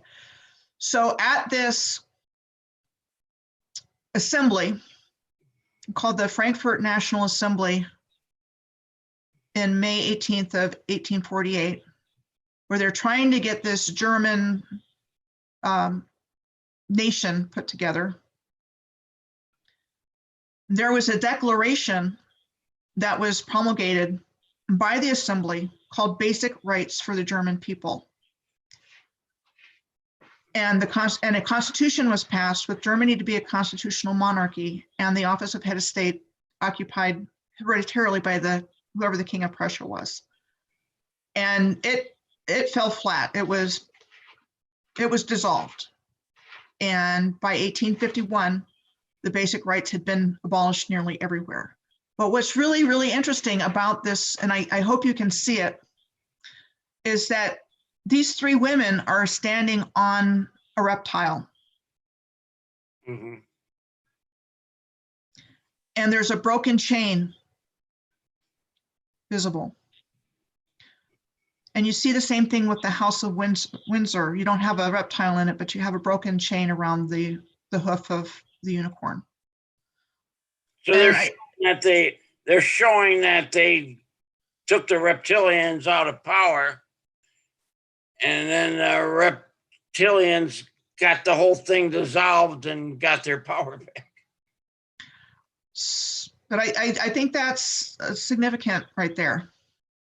It doesn't come out and say what a reptile is doing in that illustration, but I didn't notice it at first. I was just looking for something to put up about the. I'm just guessing that's what it is, and it seems likely. Yeah, so that didn't fly. No basic rights proclamation for humanity. Yeah, they don't want that. They want their rules where they can step on everybody and all that. So one of my queries at looking at all of this is, were all the events we have seen thus far orchestrated as part of a plan to take down the ancient civilizations, royal houses of Europe, and stable governments and replace them with new forms of government made to sound very positive for the people, but which could be manipulated for certain preferred outcomes? Not for our best interests, in the guise of individual liberty and democracy. And I'm going to go through some more information about the Second Reich, the German Reich, which was masterminded by Otto von Bismarck, who was behind the unification of Germany in 1871, and he was the first chancellor. And this dude was involved in a heck of a lot. He was human. No, maybe, but he was really involved in a lot. That's what I get. Yeah. So let me go through this real quick. So he was said to have skillfully used balance of power diplomacy to maintain Germany's position for 20 years in a peaceful Europe. At the same time, the way he unified Germany was by provoking 3 short decisive wars with Denmark, Austria, and France, and by abolishing the supranational German Confederation and formed the German Empire, which excluded Austria. And that was a factor with Hitler in World War II. The Second French Empire had started with Emperor Napoleon III in 1852, and he was manipulated into war with the Germans or with Prussia or whoever it ended up being, by dispatching the Ems telegram on July 14th of 1870 that Bismarck sent to him, where Wilhelm, I think, was the emperor or the king of Prussia at the time, insulted the French ambassador, and that Napoleon III declared war on Prussia, making France look like the aggressor nation. So that was said to have been sent out by Bismarck. Let me add something real fast. Napoleon had a reptilian soul, and you can see a picture of him with putting his hand inside his vest. Anytime you see a picture with the person putting their hand inside the vest, that indicates they have a reptilian soul and they're part of that group. Go ahead. Bismarck also, and as a result of the war, Bismarck annexed Alsace-Lorraine on the border with Germany. And both of those acts, refusing or not including Austria in the German Empire, and by annexing Alsace-Lorraine, were both factors in World War I and World War II, because France wanted Alsace-Lorraine back. And Hitler was not happy with Austria not being part of the German Empire. Okay. Then you have, in 1871, you have the short-lived Paris Commune, established March 28th of 1871, where a radical socialist, anti-religious, and revolutionary government was put down by the French army. It was a very short-lived event, but it was written about by Karl Marx. And in June of 1871, he published The Civil War in France, about the significance of the struggle of the communards in the Paris Commune. So you've got the roots of communism popping up here. And unfortunately, communism is a big part of what is playing out right now. This desire to put this type of government in place that is ultimately anti-human and a means for control, socialism and communism. And Albert Pike, who is a prominent American Freemason, was said to have said in 1871, the Third World War must be fomented by taking advantage of the differences caused by the agentur of the Illuminati between the political Zionists and the leaders of the Islamic world. The war must be conducted in such a way that Islam, the Muslim Arabic, well, I guess it's world or something like that, or just can't see behind his head, and political Zionism, which is called the State of Israel, mutually destroy each other. So again, that's out there attributed to him. And again, I think that's part of what's been playing out. I don't think it's what's going to end up. Yeah, is it happening now? Yeah, I mean, I think we're going to pull out of this. I really do. My own personal belief system is this planet's going to be liberated. But these are the dynamics that have been driving our historical narrative and the world that we live in. I can add something about all these different political systems where you got capitalism or communism or socialism, whatever, or a monarchy. The main thing is who's running it, who's in charge. If you got those people with reptilian souls running it, doesn't matter which one you have, it's going to be horrible. Eventually, faster if it's communism, maybe. And if you got honest, positive people that are polarized positive, you might be able to have any of those systems and have a flourishing society. It's more about if you got bad people in charge than it is the system is more important. Right. And we're living in a world that has not been constructed to benefit humanity, unfortunately. Right. Reptilian in charge of almost every country. So Marcus Lowe was a pioneer of the motion picture industry, so start bringing films back in, founding Lowe's Theaters in 1904. And he was the founder of Metro-Goldwyn-Mayer Studios in 1924.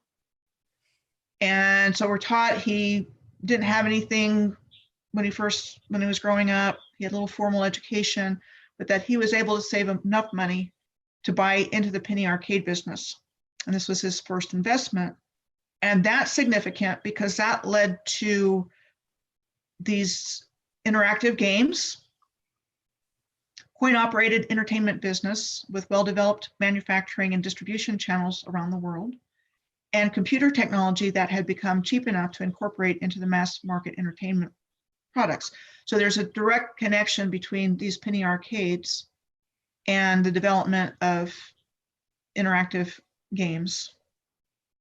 And, oh, by the way, which you find in movie theaters. And so they're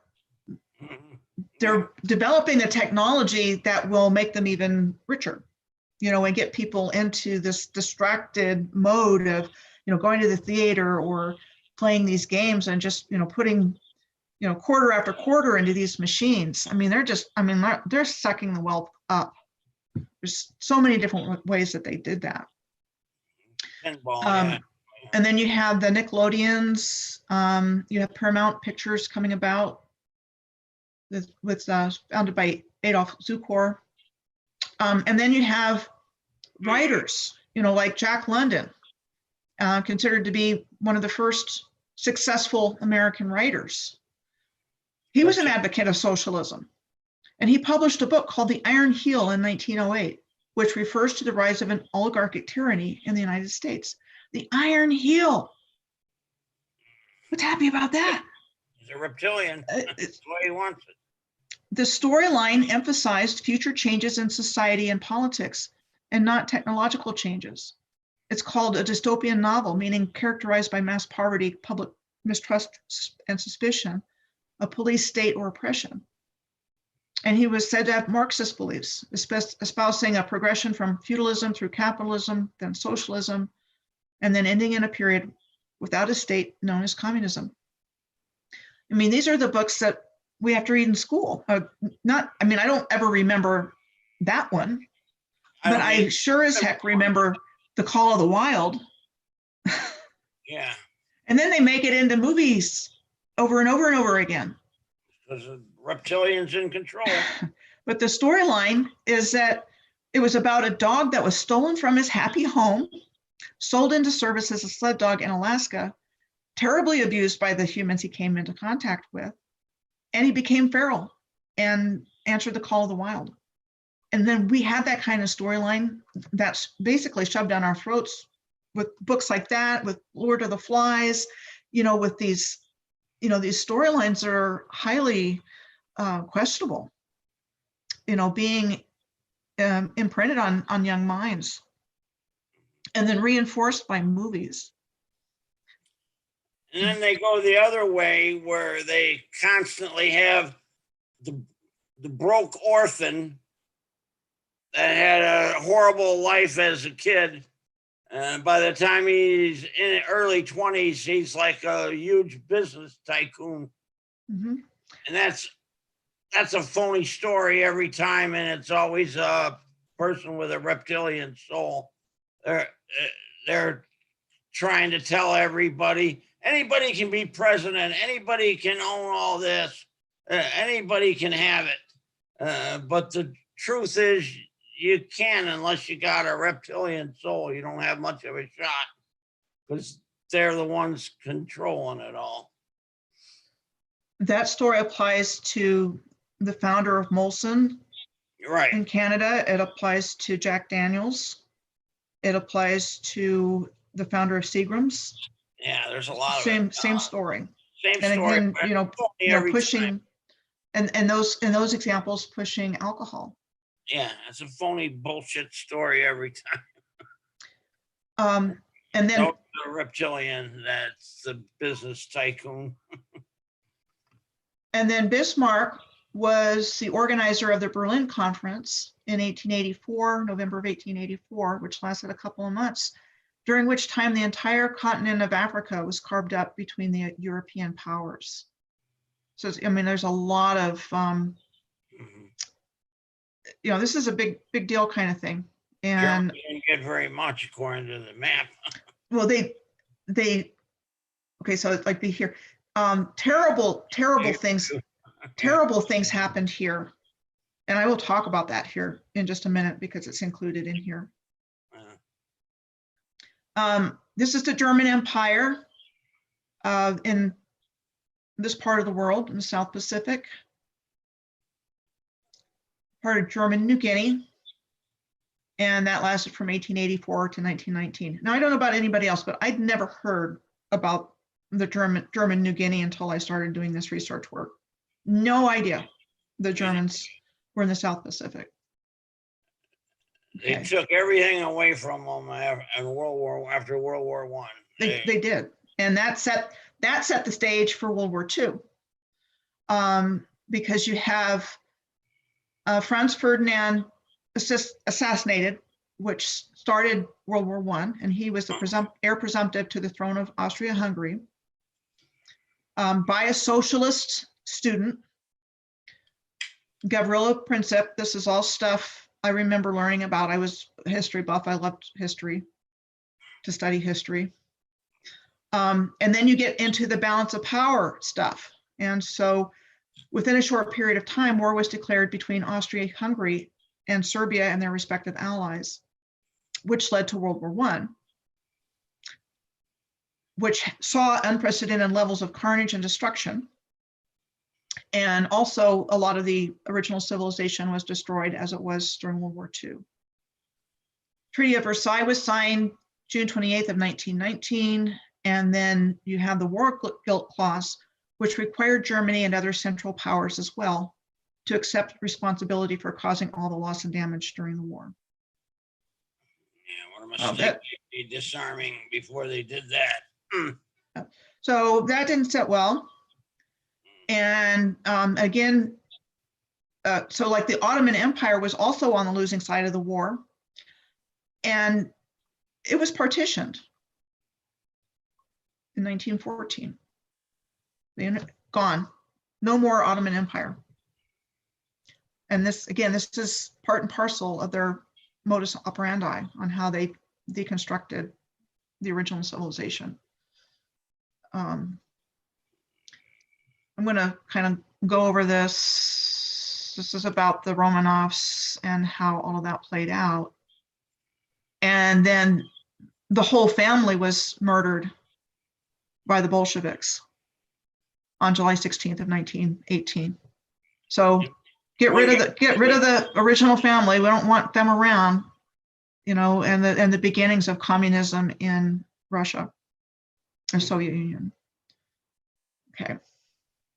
You have the Balfour Declaration of 1917, announcing support for the establishment of a national homeland for the Jewish people, written by Foreign Secretary Arthur Balfour to Lord Rothschild.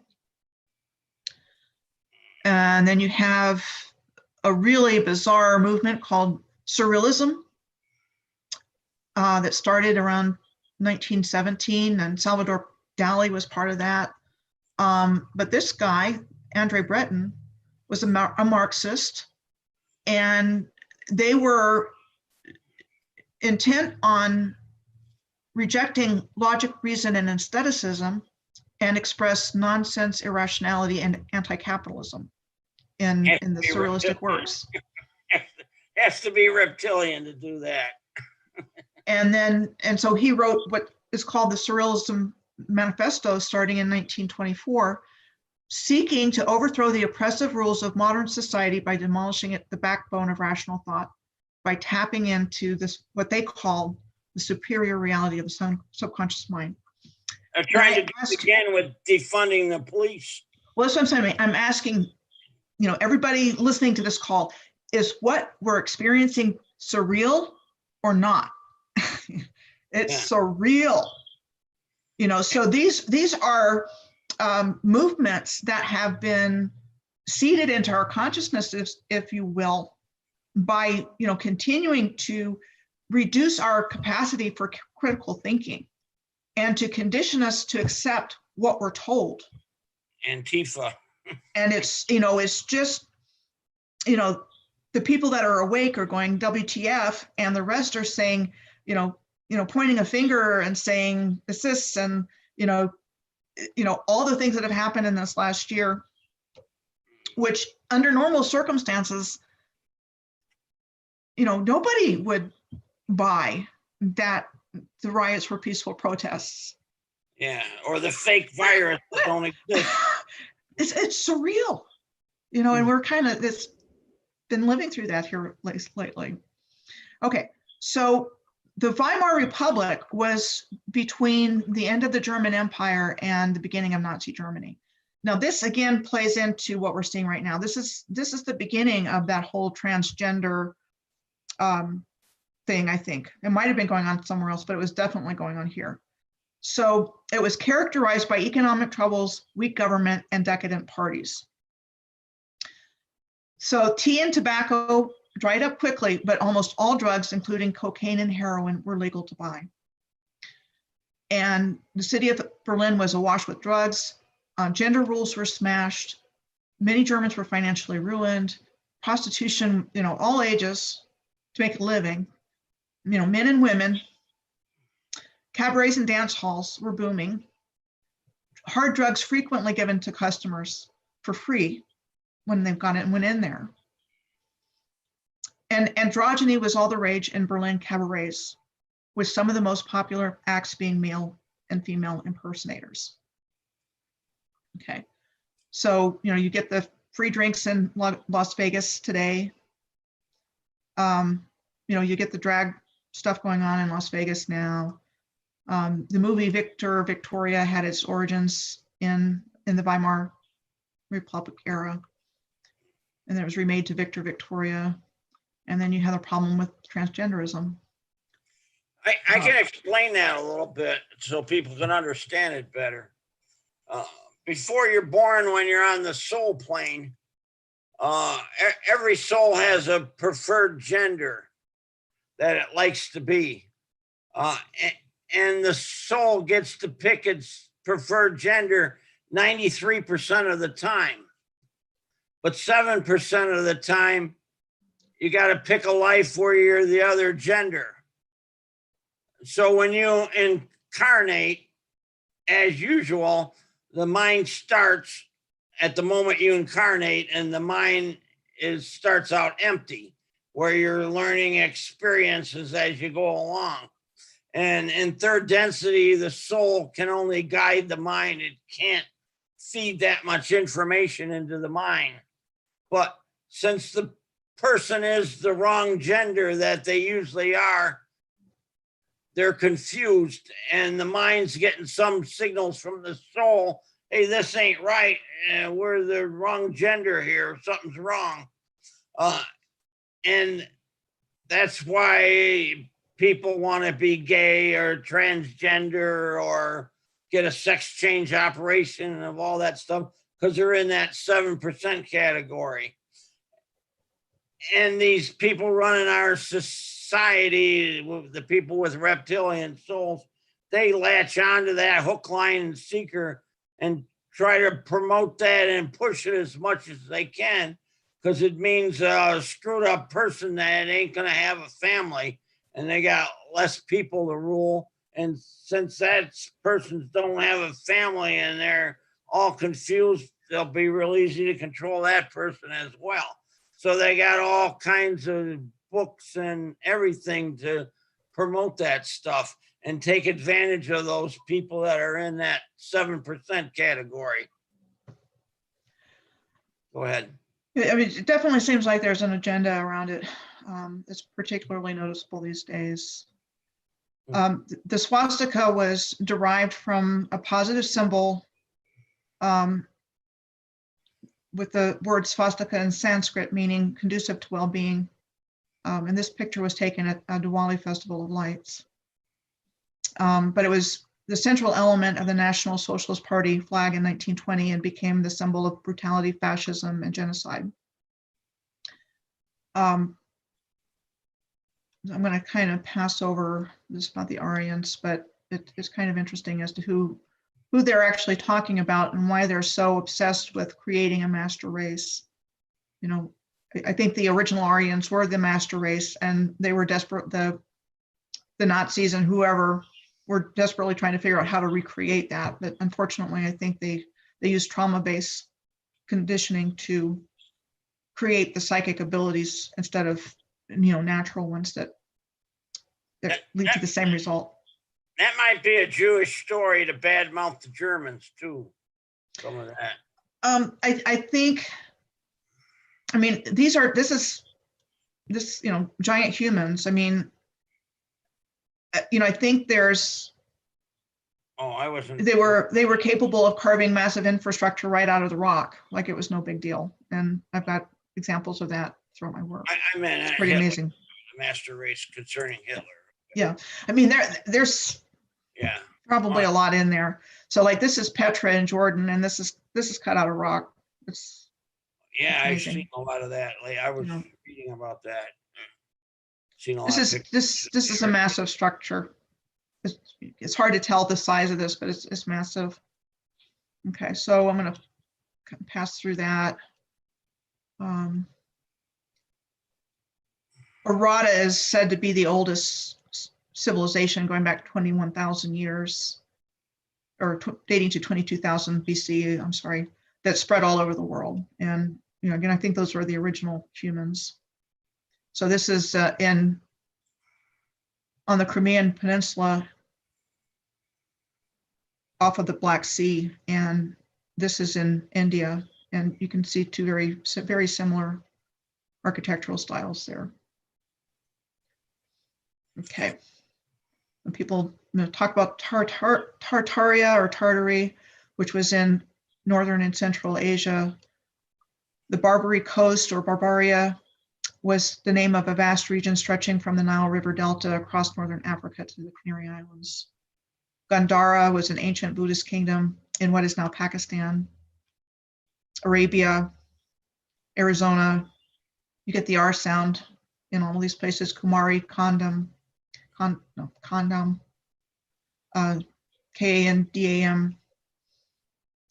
So my question is, who were the Aryans really? And then you start to get into pan-Germanism and Hitler's policy of back home to the Reich. And he wanted ethnic Germans living in Austria, Czechoslovakia, and the western districts of Poland to come back home. This is the annexation of Austria to Germany's Third Reich on April 10th of 1938 in Vienna. Peaceful. And then they went straight for the crown jewels of the Holy Roman Empire and the Spear of Destiny. And that was kept in a bunker underneath Nuremberg Castle during the war. And that was recovered by Allied forces at the end of the war. Eventually, all of them were returned eventually. Okay. And then you get the Black Sun, the whole idea of the Black Sun, which I've heard recently was a connection to Saturn. And this is the Black Sun symbol in Himmler's Wewelsburg Castle. And there was this aspect of the Black Sun on the SS logo.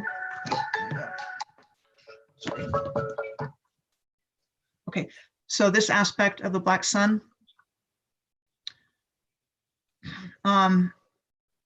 Hitler was not a nice man. His SS was a major paramilitary organization headed by Himmler and was the foremost agency of security, surveillance, and terror within Germany, in German-occupied Europe. This became the center for the SS.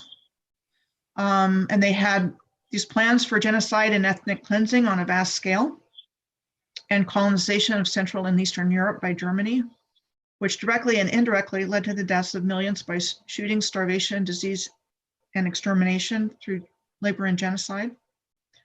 The General Plan Ost, and he was the main director of the building of concentration and extermination camps, which started, let's see,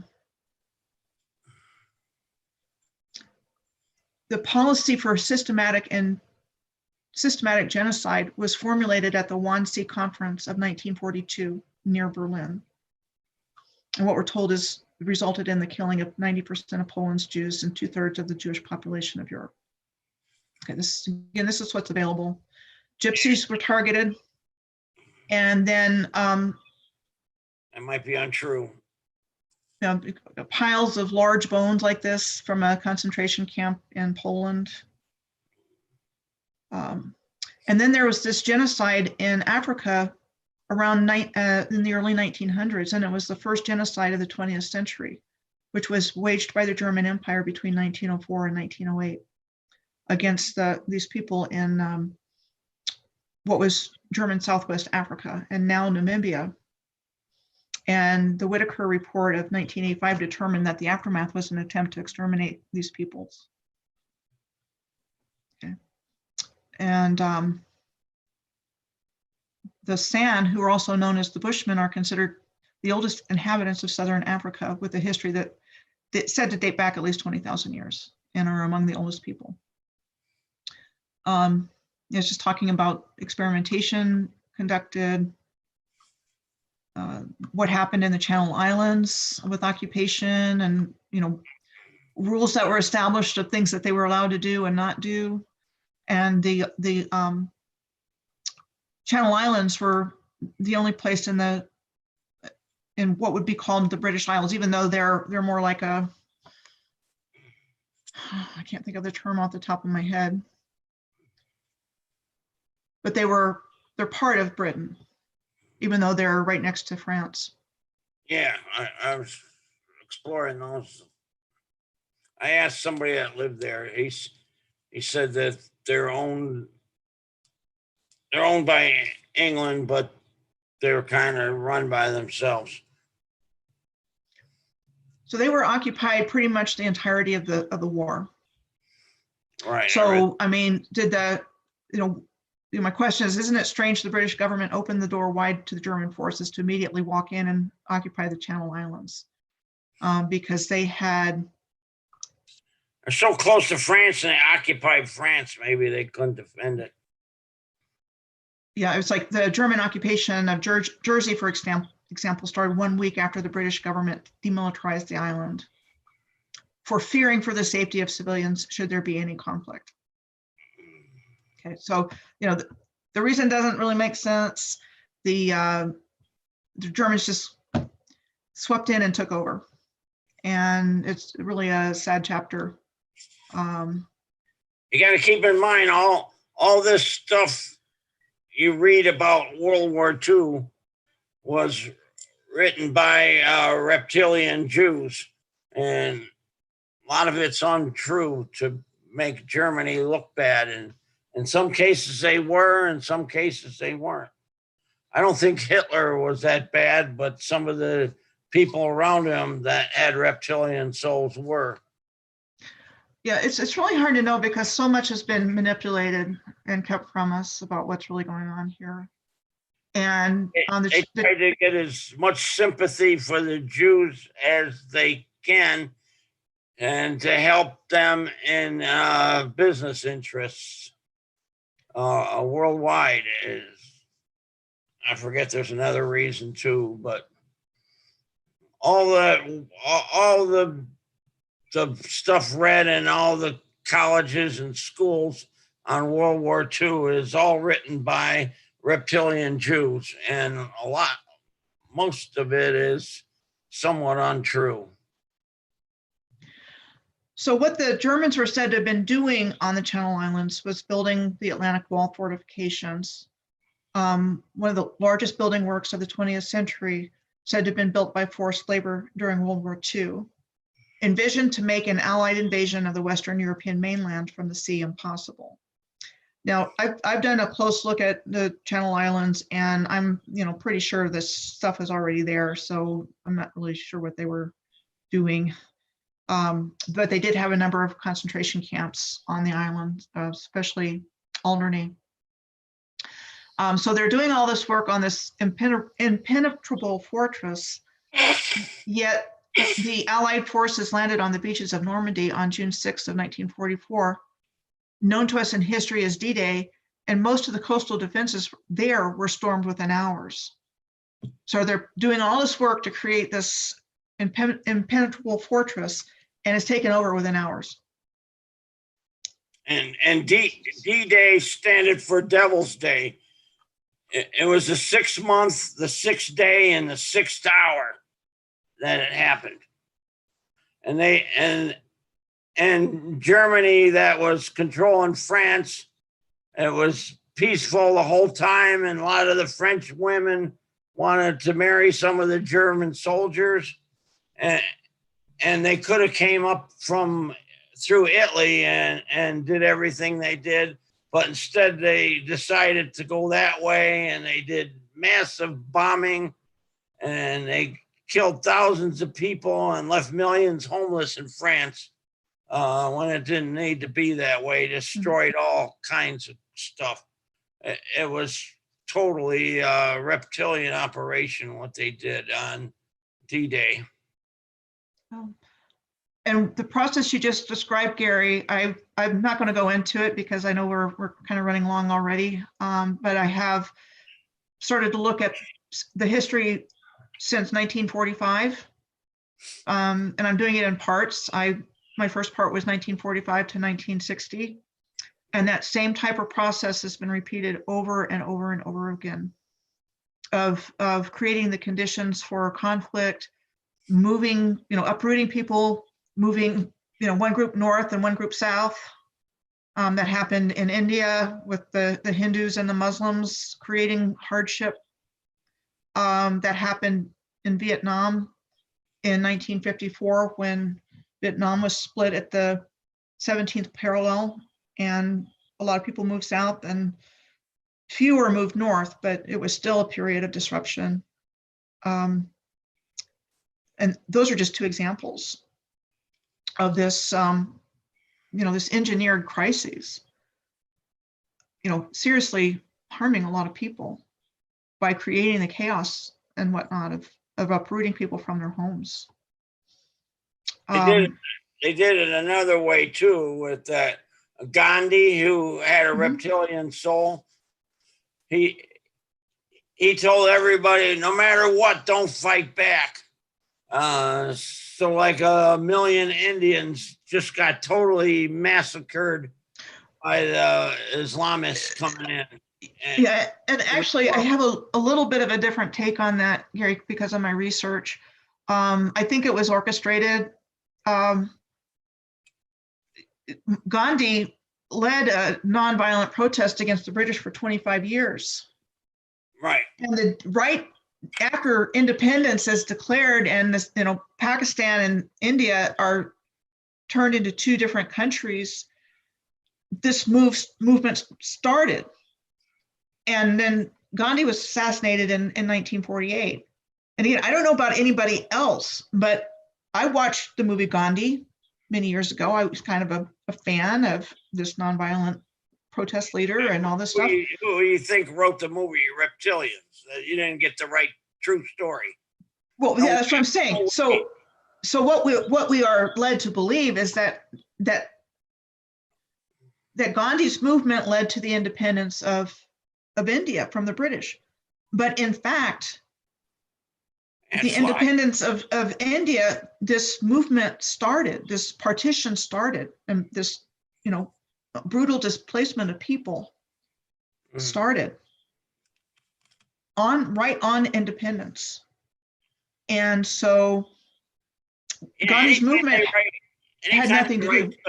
They make the reptilian guy look as good as possible in all the Hollywood movies and all the books written by them. They do a lot of lying and misleading. You don't get the true story when it's one reptilian writing about another reptilian. But go ahead. I'm sorry. No, I mean, I've really, really delved into this, and situations were set up for failure and to allow other forces to come in and take over everything. I mean, like the whole situation with what happened in Tibet and to the Tibetan people, and the atrocities that they've endured in the loss of their country, and the torture and the abuse and the death for speaking out. And this kind of stuff is what's in our modern history books. It's the stuff we're allowed to know.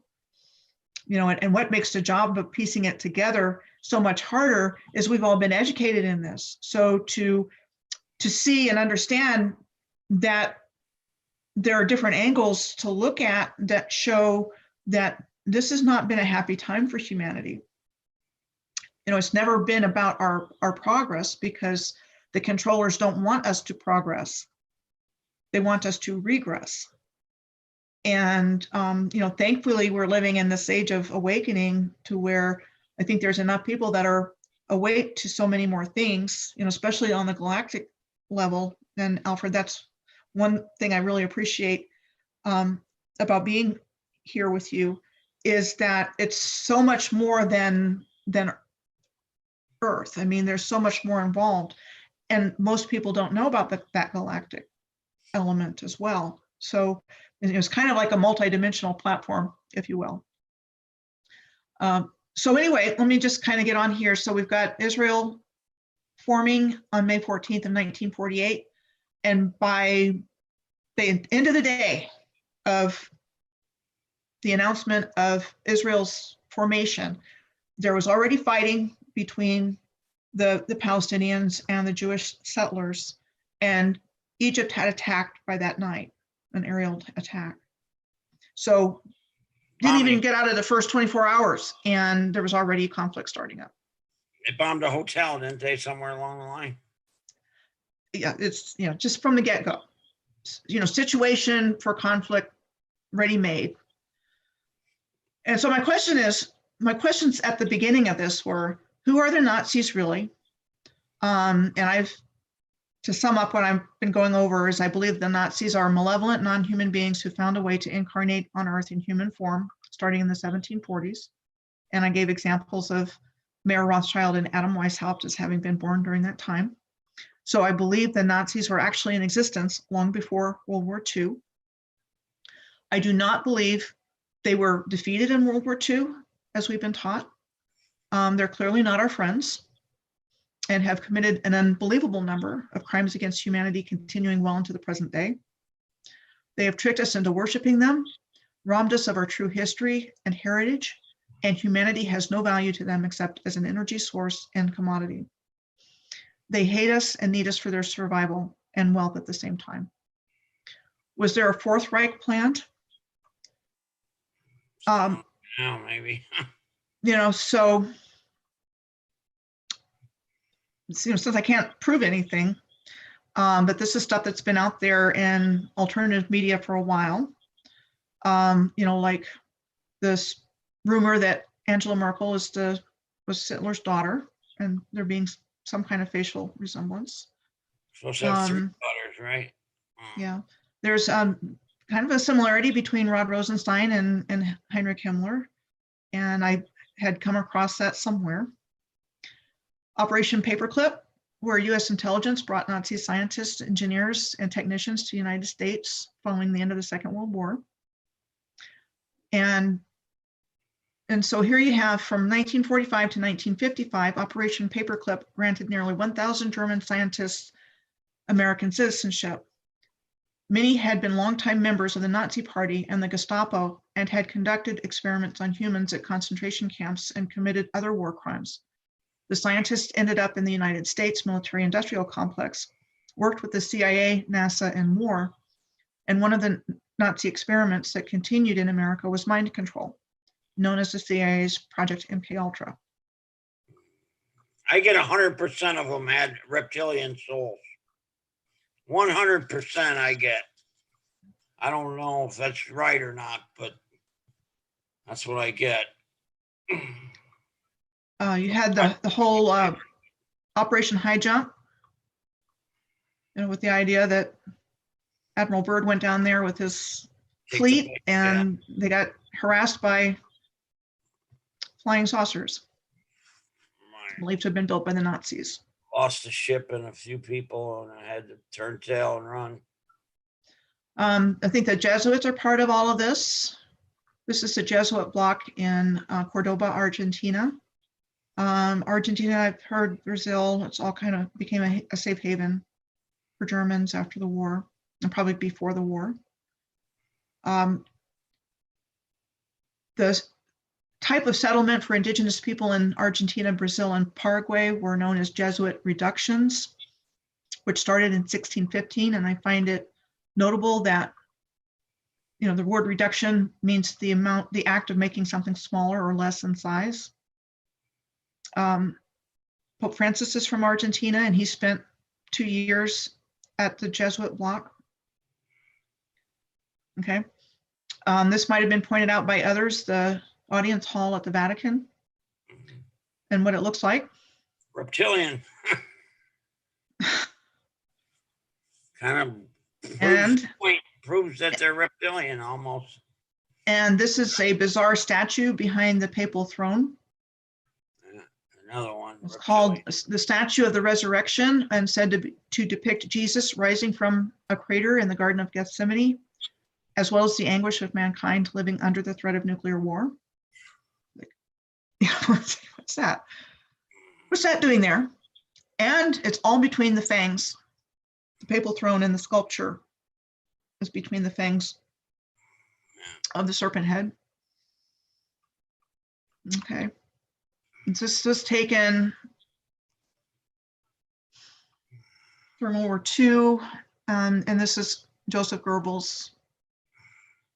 And then I don't know who these are. And then if you know, he's famous for saying, among other things, if you tell a big enough lie and keep repeating it, people will eventually come to believe it. Propaganda works best when those being manipulated are confident they're acting on their own free will. And then it's the absolute right of a state to supervise the formation of public opinion. And Chrislam is the New World Order's one world religion. That was the direction they were going in, as merging some kind of merger of Christianity and Islam. Nobody above bishop is human in the Catholic religion. And most of the bishops have reptilian souls as well. Some of the Nazi human experimentation in concentration camps involved the study of a substance made from beet and apple pectin called polygol for its effectiveness in aiding blood clotting. So they were looking for something to help blood clotting for whatever reason. Okay. The House of Saxe-Coburg and Gotha succeeded to the British throne in 1901 with the accession of King Edward VII, which is the same German lineage that Queen Victoria's husband, Prince Albert, came from, as well as Leopold I, the King of Belgium, and other royal lines of Bulgaria and Portugal and their descendants. And when I was talking earlier about the German colony effort in the Republic of Texas in the mid-1800s, early mid-1800s, that was led by this same house of Saxe-Coburg. The name was changed to Windsor, allegedly because of anti-German sentiment. They might have used that blood clotting agent in the making of adrenochrome. Yeah, I mean, who knows? Yeah. And then this picture exists for those who may have seen it before, of this picture of the sun in 1933 showing the royal family doing what we know as a Nazi salute. And so I'm just saying, the only ones that benefit from all of our negative emotional states are the parasites, and they've sucked up all the wealth of the earth from themselves. And talk about the ideas that the elite are reptilians here. So I think I'm going to go ahead and end this here. I have a ton more information, but I think that's probably a good stopping point. Maybe a part 2, I guess. Yeah. So where do you think that this goes from here? What is your sort of following this? Where does that go? The reshaping history. I mean, your presentation, where does that go? Well, I've already started on it, like I said, on looking at history from different eyes from the end of World War II, or from World War II on to 1960. Oh, yeah. And I mean, I can go through that quickly right now if you're okay with that. No. I'm saying if we reschedule for another thing, give us some coming attractions. Where does it go? Okay. I'm just asking, just in a few words, where does it go? how the elites planned and created conditions for one world government. I see. Very, very interesting. Well, I think that, yeah, I think that we're going to leave it here. We've, let me see, I just want to bring this to, we've been going for a little bit over 2 hours, which is about, that's about as long as people can absorb. So I really want to thank you. Thank you for this. And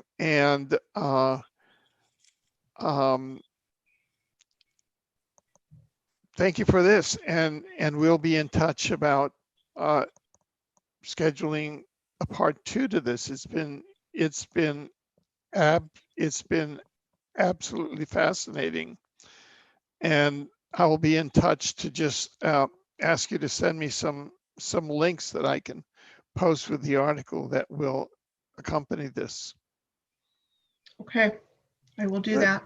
Yeah. And Well- it's something that, I'm sorry if it's disjointed. It's really a great deal of information, and yeah, it's the only yeah, way I know sure. how to present it effectively, because I can talk about it, which is what I had planned to do Yeah. first. And then when you asked me about PowerPoint, I thought, well, maybe I can just go through it this way. But it does help to have the pictures yeah. and whatnot to go No. along with it. It does. It just, it's kind of it's more of a right brain than a left brain, and it's just very, very interesting. Gary, do you want to add anything here? Not too much, I guess. Kind of just shows the reptilian plan of on the way to take over everything and totally enslave us.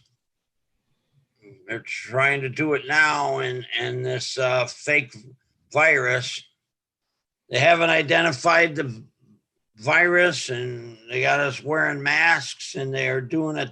What are they testing for if they haven't found the virus? And what are they going to vaccinate for?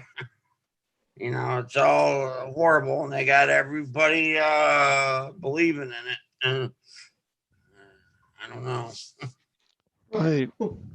Well, for definitely for those that are awake right now, you can see the end game playing out pretty clearly. Yeah. It's just a lot of people have been put to sleep by the false narrative. Right. Okay. Well, before we go, is there anything that you had wanted to say that you haven't been able to say until right now? Just that I definitely have enough material for a part 2.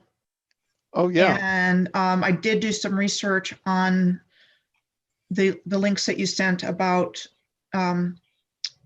Fomenko and the new chronology. Yeah. And so I've done some research for that. And I've also, I've got some other places I could go, but I really want to focus on this history, Oh, yeah. how it was hidden and how the narrative was rewritten and reshaped to get us conditioned and docile and obedient and not see what's around us, believe what we're told, and the psychological warfare that's been going on here, and the crimes of humanity that have been committed that are not known about, above and Right. beyond what we're told about.